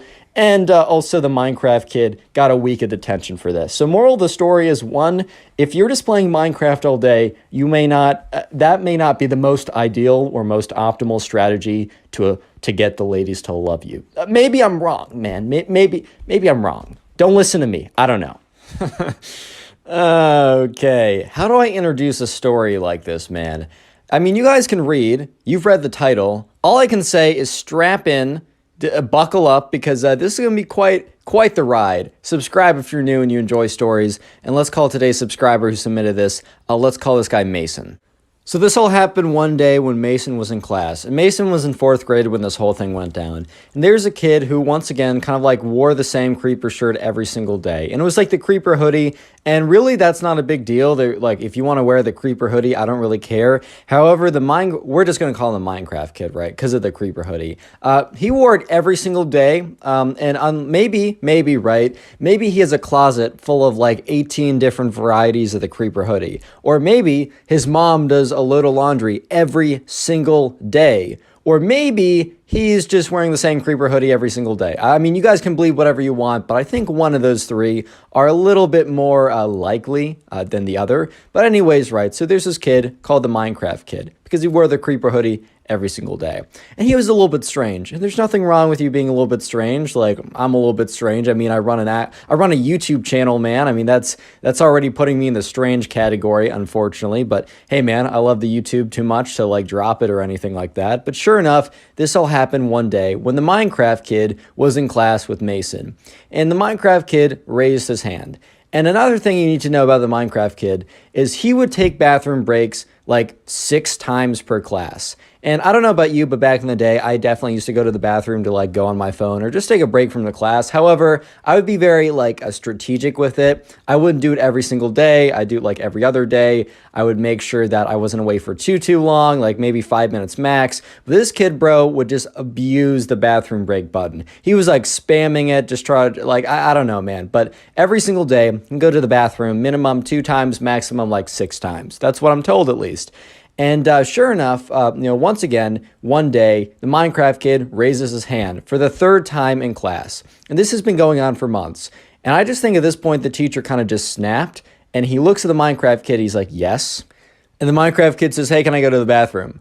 And here's the thing, right? The teacher should not have reacted in the way that he reacted because maybe this kid has like IBS or something. Maybe he has to go to the bathroom like a ton per day. However, if he did, it was not registered with the nurse, or even if it was, the nurse did not communicate that properly to the teacher, which she probably should have, or he probably should have, just because, I don't know, if a kid's going to the bathroom 7 times per day, that might be a little suspicious to the teacher. However, the teacher was kind of just assuming that the kid was just going in to like go on his phone or whatever. And that was probably the case, but I mean, you really don't know. But after the Minecraft kid says like, hey, can I go to the bathroom for like the 3rd time? The teacher's like, you know what? No, you can't go to the bathroom. And the whole class kind of turns around and is like, wait, whoa, pause. Like, hold up now. Like, this kid's been asking you to go to the bathroom like 7 times a day for the last 6 months. And now you're saying no? Like, what changed, man? And the teacher's like, you're going to have to wait till the end of class. You've been going way too much, way too often. I think you're missing too much of classwork, right? And the Minecraft kid was not happy to hear this. For all we know, maybe he actually did have to go to the bathroom. But Mason, to be fair, right? Mason has gone to the bathroom. He's the subscriber who submitted this story. He's gone to the bathroom at times when the Minecraft kid has been in there. And Mason can hear the volume from his iPhone up all the way. The Minecraft kid is in there playing like Flappy Bird or watching TikToks or whatever, man. He's just going on his phone. Maybe he also has to go to the bathroom, but the Minecraft kid obviously definitely was kind of like, most likely was abusing it just to go to the bathroom. But sure enough, the Minecraft kid raises his hand again. He's like, I gotta go. And the teacher says, like, Minecraft kid, you've gone like 6 times during class every single day for the last 6 months. You're missing out on class time. Please try and like conserve your like bathroom breaks. I will let you go, but just give it a second. I just can't let you go and disrupt the class like 1,000 times every single day. And the Minecraft kid was getting kind of angry. And he didn't say anything. He wasn't like, no, I really gotta go. And the Minecraft kid also didn't just stand up. Unfortunately, I think the Minecraft kid watched a little bit too much South Park. If you guys know what I'm talking about, there's an episode of South Park, which is a TV show kind of aimed for adults, so I wouldn't go search this up if you're too young, but there's this kid named Cartman. And one time, Cartman needed to basically go to the principal's office, so he decided to do number 2 on the desk of a teacher. And I think the Minecraft kid got a little bit too inspired by Cartman, because the Minecraft kid is like, you're going to want, like, I need to go to the bathroom, and you're going to regret it if you don't let me. And the teacher kind of turns around kind of sharply and looks at him and says, like, you shouldn't be threatening people. Like, that's a very bad thing to do. Like, you shouldn't be doing that. He said, you know what? Just because you're threatening me and said in such a threatening voice, you're not allowed to go to the bathroom for the rest of the class. And this only made the Minecraft kid even more upset. And Mason is just sitting here watching this back and forth. And Mason kind of feels a little bit for the Minecraft kid because maybe he really needs to go. Maybe the first 2 times, yeah, I mean, it is kind of karma if you were just going to the bathroom 6 times per day just to go on your phone. However, right, I mean, maybe he really has to go, man. It's kind of cruel to like not let someone go to the bathroom when they really need to. But he did just go like 5 minutes ago and 10 minutes before that. So, I don't know. Anyways, right, Mason was sitting there, and the Minecraft kid raises his hand for a final time and says, you're going to let me go, or you're going to regret this. And once again, the teacher's like, if you threaten me again, you're not going to be allowed to go to the bathroom ever again when you're in my class. And at this point, the whole class is like, oh, I don't know if they're actually like hyping up like that, but things were getting legit and they could feel it for sure. They're like, oh, dang, dude, like stuff's getting real, right? And sure enough, the Minecraft kid says, very well, have it your way. The teacher kind of like has a little bit of a smile, but quickly brushes it off, probably because he felt like he won that discussion. Like, all right, well, this kid who's been abusing the bathroom system has lost, and I won as a teacher and I asserted my dominance. However, right, dominance was not asserted. In fact, I don't even know how to explain what's about to happen, so I'm going to do my best. Bear with me. Because the Minecraft kid, he kind of like stands up. And the teacher is currently facing the board, so the teacher doesn't notice the Minecraft kid stand up. However, Mason, the subscriber who submitted this story, as well as a bunch of other people, by the way, Mason submitted this to my Instagram. It's in the description. You should go follow it, even if you're not going to go submit stories. Give me a big number and make me feel good. Anyways, Mason is watching this whole thing go down, and he sees that the Minecraft kid stands up from his desk. And then the Minecraft kid stands on his chair. And then the Minecraft kid stands on his desk. And at this point, almost half the class is turned around watching the Minecraft kid because he's making enough of a commotion. In the next, YouTube, please be nice. YouTube, man, I'm going to describe the next thing without making you mad. So the Minecraft kid, well, he drops his pants. He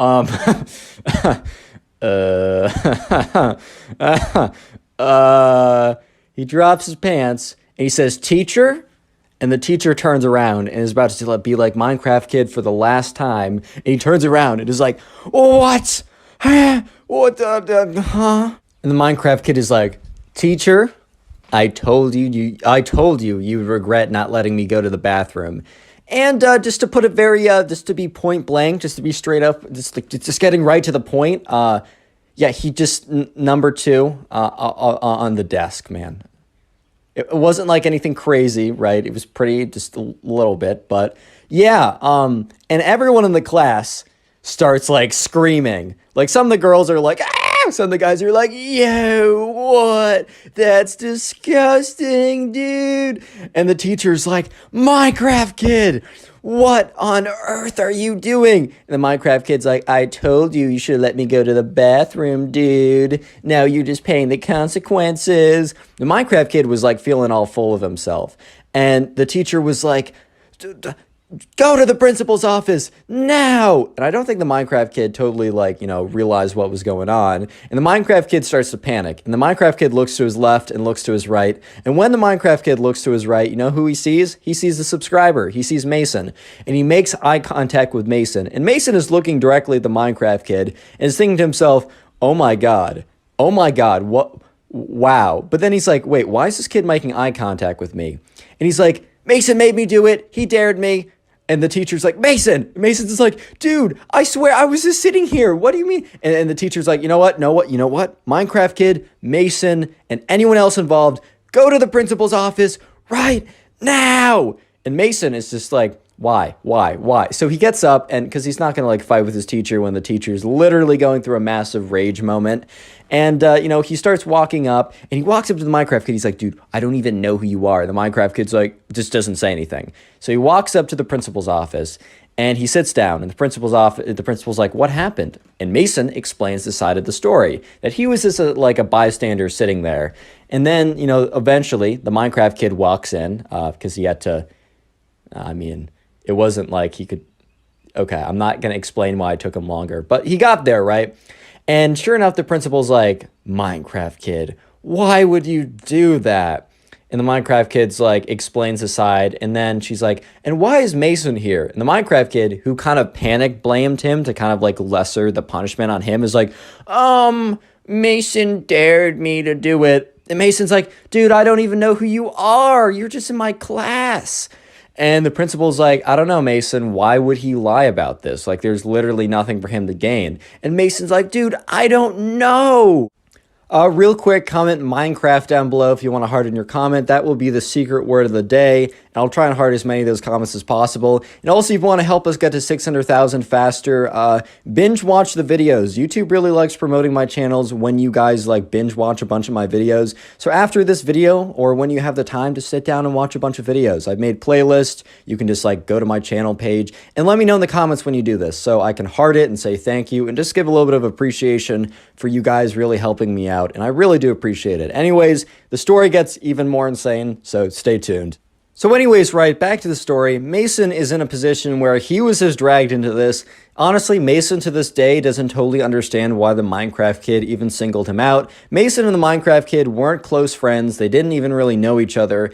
And Mason just assumes that he randomly looked around and picked someone who he just happened to remember the name of and blamed them just to kind of lesser the punishment on him. In his mind, or I guess in his panic, the idea was oh, if I blame someone else and say that they forced me to do it, my punishment will be lesser, right? Which is bro, why? Why would you do that? But anyways, sure enough, the principal, unfortunately, is not believing Mason, because Mason is explaining that he doesn't even know this kid and he has no idea why he would lie. And the principal's kind of doesn't believe him, because he's like, Mason, why would the Minecraft kid lie about this, right? It just doesn't make any sense. And the principal's like, well, I guess I just have to make a judgment call in this situation. And Mason, I'm sorry, but I'm going to have to give you a punishment too, because I don't believe you. And Mason is just like, what? Are you serious? And then Mason said, even if I did dare him to do something ridiculous, it's still up to him. I didn't, for the record, and I stand by that because I don't even know this kid. But if someone was to, why would that even matter? And the principal's like, so you're admitting it? And Mason's like, no, I'm just saying it'd be stupid even if I did. But it's double stupid because I didn't even do it. And the principal's like, don't say stupid to me. Mason's like, I'm in 4th grade. And also this is double stupid. What can I say? So eventually, right, the principal's like, all right, well, I'm going to have to call both your mothers and explain what happened. And Mason's just like, dude, this is the most ridiculous day of my life. So sure enough, the principal calls up both their mothers saying, hey, both your sons got in trouble. If you're not busy, can you please come in? And the Minecraft kid's mom was busy at the time, but Mason's mom kind of either had the day off or for some reason wasn't really needing to like be wherever she was. And she said, yeah, I'll come in right away. Maybe she was busy and she thought that this was a good idea to go see like what happened to her son. So Mason's mom comes in and she's like, looks at Mason with this look of like, what have you done? And Mason looks at her with these like eyes of like, bro, I don't know what's going on, confusion, whatever, right? The principal is like, all right, hi, Miss Mason's mom, or, you know, whatever. Well, I'm so glad you could come. And the principal explains what happens. And then she kind of explains how she doesn't believe Mason. And Mason's mom started with a look of concern, and then she almost got a look of like annoyance. And the look of annoyance grew and grew the more the principal told the story. And Mason was looking at this and was like, okay, is my mom on my side, or is the look of annoyance because she's so annoyed with me? Either way, this is just the worst situation ever. So sure enough, right, you know, by the end of the story, Mason's mom's like, why am I here? The principal's like, well, didn't you hear like your son supposedly dared him to do it? And Mason's mom, like, first of all, my son disagrees with that statement. You don't really have any proof, but let's say he even did. Why would that matter? And the principal kind of was a little shocked. And Mason's mom's like, you know, isn't it like a cliche saying for parents to be like, if your friend jumped off a bridge, would you as well? Like, are you really just supposed to do whatever the popular kid does? And then Mason's mom's like, even if my son did, which I'm not convinced he did, dared him to do what he did on the desk, right? Why is that my son's fault? Is this kid not like able to function by himself? What, you know, like, is the blame 100% not on, you know, the Minecraft kid anymore? Is any of the blame really supposed to be on my son? And the principal's like, well, I'm sorry you feel this way, but I've made up my mind. Like, your son's going to be suspended for the day. He can come back tomorrow, but he can't come back today. And the Mason's mom is like, are you serious? Like, really? And she's like, yeah. And then Mason's mom's like, all right, what punishment did the Minecraft kid get? And the principal said, well, we're doing equal punishment. And Mason's mom's like, you can't be serious, man. You can't be serious. And the principal's like, I'm sorry you disagree, but this is the punishment. So Mason's mom's like, Mason, come with me. And Mason's like, oh, I can't tell if my mom's mad or not. So Mason gets up, kind of all scared or whatever, and he sits in the car. And Mason's mom's like, well, this was unexpected, but Mason, today you got a day off. It is your vacation day because that punishment is ridiculous. And then and Mason's like, okay, she's on my side. And Mason's mom is like, Mason, please be honest. Did you dare him to do it? And Mason's like, Mom, I promise. Since look, it looks like you're not angry at me either way. Why would I lie about this? Because I didn't do it. I don't even know who this kid is. Why would I dare him to do something so ridiculous? Mason's mom's like, yeah, that's what I thought. But even if you did, like, who cares? And this punishment's ridiculous. So you and we're going to get ice cream. Because today you learned a very good lesson. Sometimes there are rules that are ridiculous. And you'll be punished. But stay true to your convictions, man. Stay true to your convictions. So Mason and his mom went and got ice cream. And I don't think the Minecraft kid's mom was as excited or as pleased with her son. But click on the video on screen right now. I know you'll enjoy it. Just click it. Do it. Buckle up, strap in, because today I have probably one of the weirdest camp stories I've ever received. That involves a very creepy Minecraft girl that threatens to literally consume, like eat, like nom nom munch time, the subscriber. Yeah, it makes literally no sense. It's super weird. So yeah, strap in, subscribe if you like stories. Let's call today's subscriber who submitted this story, let's call him Jimmy. So this all happened over the summer, and this was Jimmy's first time ever going to a sleepaway camp. And this specific sleepaway camp was like a wilderness-themed sleepaway camp. They're very popular if you've never been to sleepaway camp, where basically you go and you learn how to kind of like survive on your own. I mean, not really, but it's like kind of like you're cosplaying as someone who would survive on their own, but you're not really. Anyways, so this all happens about on the second day of sleepaway camp, because the first day, you know, Jimmy's mom dropped him off and it's like introductions and all that good stuff. But on the second day, what they did at this camp is they just like threw you right into it, right? So on the second day of camp, they kind of divided you up into mini groups randomly, not by your cabin. They wanted to mix you up like with people that you don't see normally. And this was your camp group. And basically on that second day, you were to go and you were to like bring all the camping like equipment equipment, not go too far away from the campsite, but go basically into the woods, which they've kind of spotted out before to make sure it's like a viable place. And you go into the woods and you set up camp and you stay the night, kind of just to throw you right into it. So anyways, Jimmy hears his name read aloud, and then he hears the name of a bunch of other people that he just doesn't recognize because, he's new to the camp, and basically everyone there is going alone. And so he walks over because they're all in this big field, right? And he walks over to meet his group, and he meets up with his group, and he kind of like scans around, and everyone looks pretty normal, except there's this one girl who Jimmy really didn't think much of, but she had this creeper sweatshirt on, and she also had in her backpack a foam diamond pickaxe. Like, how like in Minecraft, there's a diamond pickaxe. Basically, you can buy like a replica of that's like foam and plastic or whatever. And that was the two kind of like weird things, right? And she also had like some other stuff. Like she had some crazy socks on. She had the black boots, but that's kind of standard. What really set her apart was the fact that she was wearing the creeper hoodie and had the big Minecraft fake diamond pickaxe in her back pocket, right? Or in her backpack. And that wasn't what made her weird, but that's why we're calling her the Minecraft girl, because, she wore the creeper hoodie or whatever. And so anyways, right, they're walking, so they start walking towards the campsite, or the wilderness, right? So they walk over to the wilderness, and the first thing that they do is, since it's kind of getting close to the middle of the day, is they've all brought like a big, some kind of like portable tent with them. They were given one before they left, and then they were to kind of carry it over there. It was kind of difficult to carry, but that was kind of part of the whole shebang. And so sure enough, right, eventually they get to the campsite, and the instructor's like, all right, guys, try and find a clearing that is, that is clear. Find a clearing that's clear, but try and find an area that's not too, mucked up with sticks and rocks and stones and brush and stuff that would make it difficult to have your 5 foot by 5 foot campsite kind of like your tent, like be able to, be placed. Basically find a place that's good for your tent is what I'm trying to say, with a billion words instead of 2. And so sure enough, Jimmy finds a spot, and there's kind of like a big opening, or kind of not a big opening, but there's kind of a clearing where it is still covered more or less by the forest. However, it is good to put some tents down. So Jimmy kind of like puts his tent down there. There's only really about enough space for another tent. And so the Minecraft girl immediately rushes over and puts her stuff down before anyone else could. And there was a few other people kind of casually, nonchalantly walking over to that site. But the Minecraft girl was very insistent that she was the one that put her tent down. And Jimmy thought that was a little weird, but then again, Jimmy kind of just brushed it off as like, oh, whatever, that's probably pretty normal. She saw a site that she wanted, so she wanted to claim it, and she knew other people were going for it. Little did Jimmy know that the Minecraft girl did not care that there was an opening there. In fact, she would have taken a place that was probably a terrible opening, like a place that would have massive sticks that would poke through her tent, because she wasn't doing it for the camping, She was doing it for Jimmy.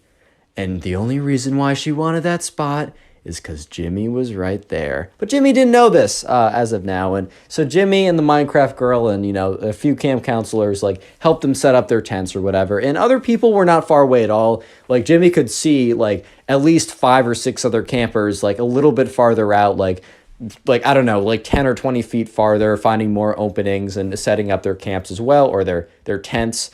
And so before they go to bed, they all congregate together and they come around this camp, this bonfire type thing. And they're all given beans and a can or whatever. And it's not the greatest meal ever, but hey man, you decided to do a wilderness camp, and part of the description of the wilderness camp is you slept at least one night out in the woods. You're not gonna be getting some 4-star buffet. You got that I don't know, some pork tenderloin. You got your your filet mignon. No. You're gonna get that canned cold beans, bro.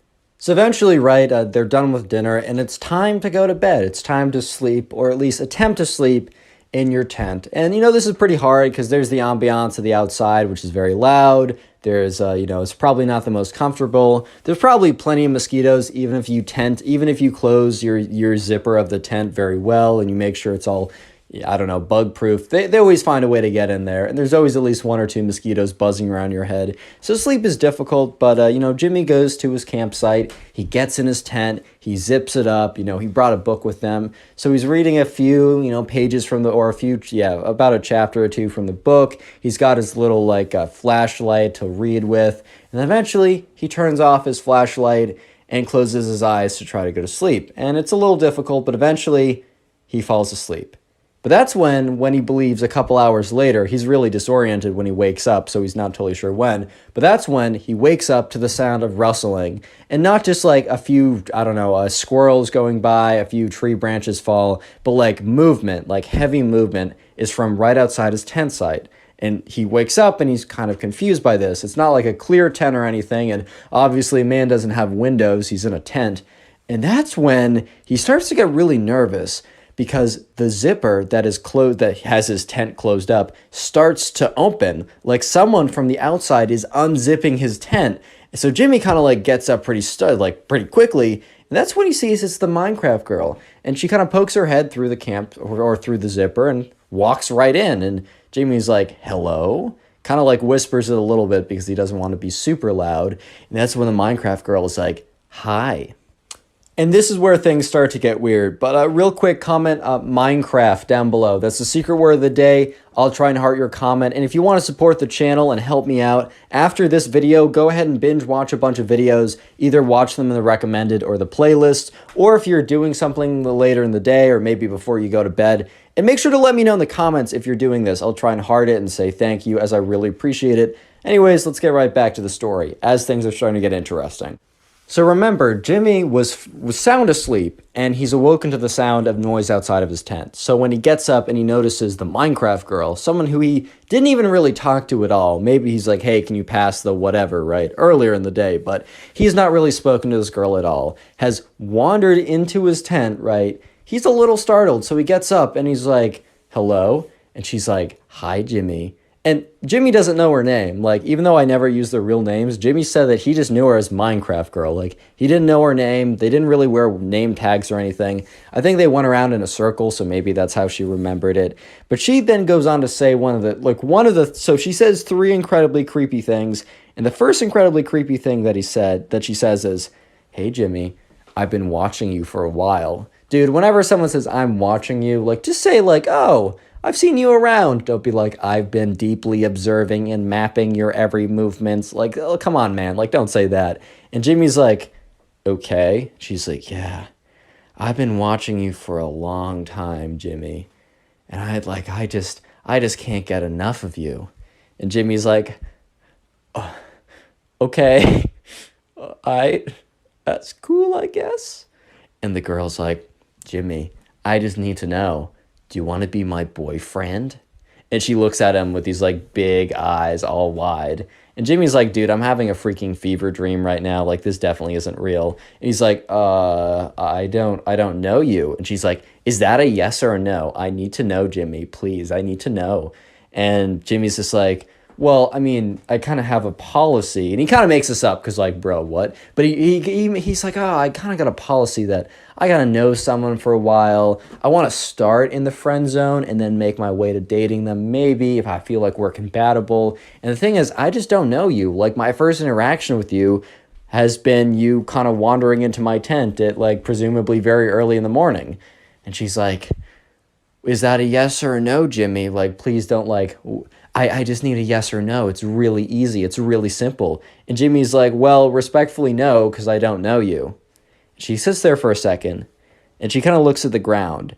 And Jimmy is just like, because it's super uncomfortable, right? He's just sitting there like, is she going to leave? What's going to happen? And she looks up, and she's like, you've made a mistake.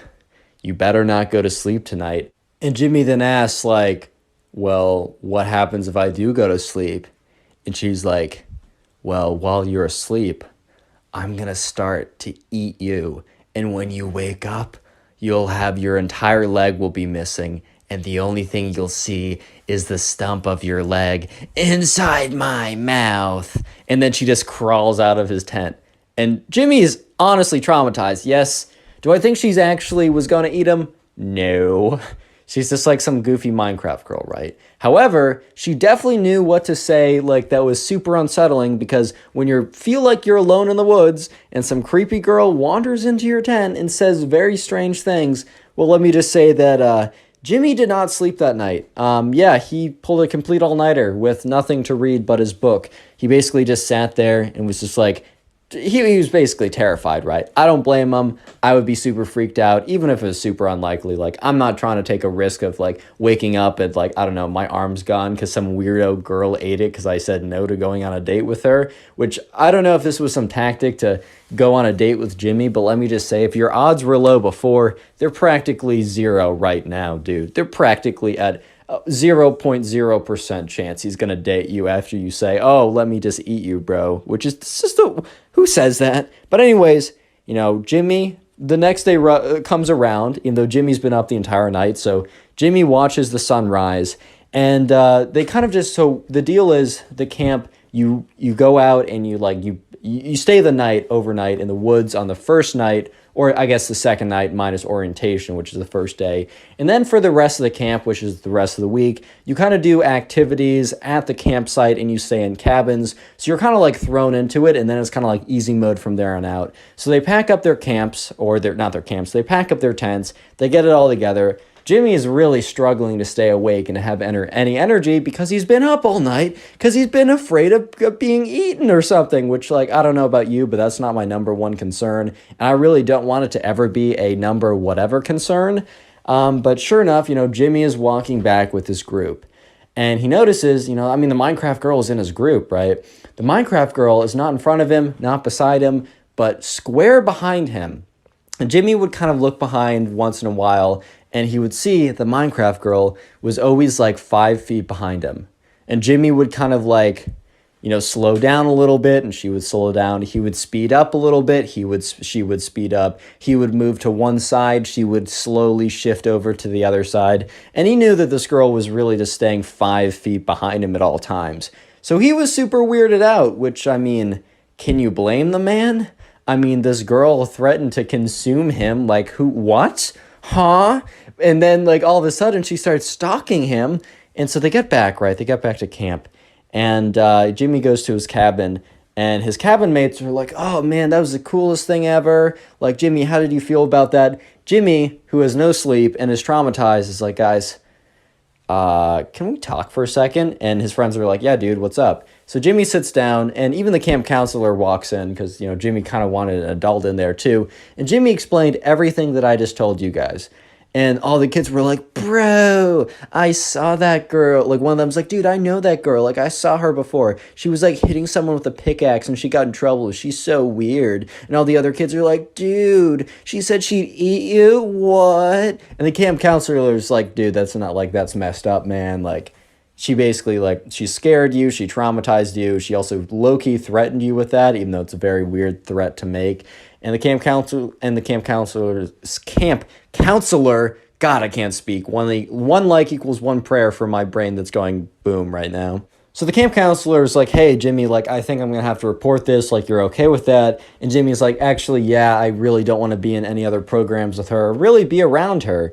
And so sure enough, the camp counselor, like, tells it to the administrators and the other staff or whatever. And the next day rolls around and they start camp with a camp meeting. And they always started the day with a camp meeting. But this time, one of the people in the administration came out, and it was normally only camp counselors being like, "Today's announcement is we're going to be having a bonfire at 4. Everyone should come around." Something like that. But no, it was like one of the kind of like administrators in kind of like a more office gear coming over to be like, "Hey guys, I just want to remind you that playful or not, you can't make threats of any kind against any other campers. That's just it's not allowed here, and we will have a zero tolerance from this point on, blah, etc. like that." And apparently, right, Jimmy went back to the cabin because he had like a morning activity, and he didn't see the Minecraft girl anywhere. And when he went back to the cabin, right, the counselor is like, "Hey, Jimmy, I just want to let you know that the Minecraft girl is no longer at this camp, and she's also not allowed back." And that announcement this morning was kind of just like after the disciplinary process went through. Apparently, the Minecraft girl's mom was called, or parents were called, and, they drove over and got her, and, probably were very like, Why is my daughter like this? What? But yeah, for the rest of the camp, Jimmy did not need to deal with the Minecraft girl because she was gone. She was kicked out. And Jimmy actually enjoyed the rest of that camp so much that he came back the next year. And he came back the next year without any feelings of worry or dread because the Minecraft girl, he was told, was banned from that camp. So he came back the next year and enjoyed it. And this time, when he actually camped out, he actually had a good time because he was not threatened to be consumed by a random Minecraft girl that was in love with him / obsessed with him. Click on the video on screen right now. I know you'll enjoy it. Just click it. Do it. Today we got a story of a Minecraft kid that destroys his brand new $5,000 gaming PC, which, by the way, why would he spend $5,000 on a gaming PC to play Minecraft? But anyways, he destroys it because he gets mad playing Minecraft or something, and then he tries to cover it up and blames it on the subscriber, and it is a fantastic story. So sit back, relax, subscribe if you like stories, and let's call today's subscriber who sent in the story Eli. So this all happened when Eli and a bunch of other kids were invited over to the Minecraft kid's house. Eli and the Minecraft kid were pretty decent friends, but Eli was better friends with the other people invited, and the Minecraft kid was kind of just friends by proxy. I don't know if you guys are ever in like friend groups where you're really good close friends with some of the people, but not as much the other people, but you end up hanging out with all of them at the same time, just because like that's how the friend group works. So Eli was pretty excited to see the new big gaming PC, and he didn't dislike the Minecraft kid. I want to make that very clear. They were friends, like they were on good terms. I mean, they weren't really friends after what happens in this story, but you'll have to wait to see exactly what that is. But anyways, let's just fast forward to Friday night. They all get out of school and they go home, and then after a couple hours later, all their parents drive them to the Minecraft kid's house, and they're all excited. I mean, the school week is over, man. They're going to see their friends. Their friend, the Minecraft kid, got a new gaming PC, and maybe if they're lucky enough and if he's feeling generous, they'll get a swing on the most extreme, powerful graphics ever so that they can play Minecraft, which definitely needs 10,000 frames per second that you literally can't even see, but whatever, man.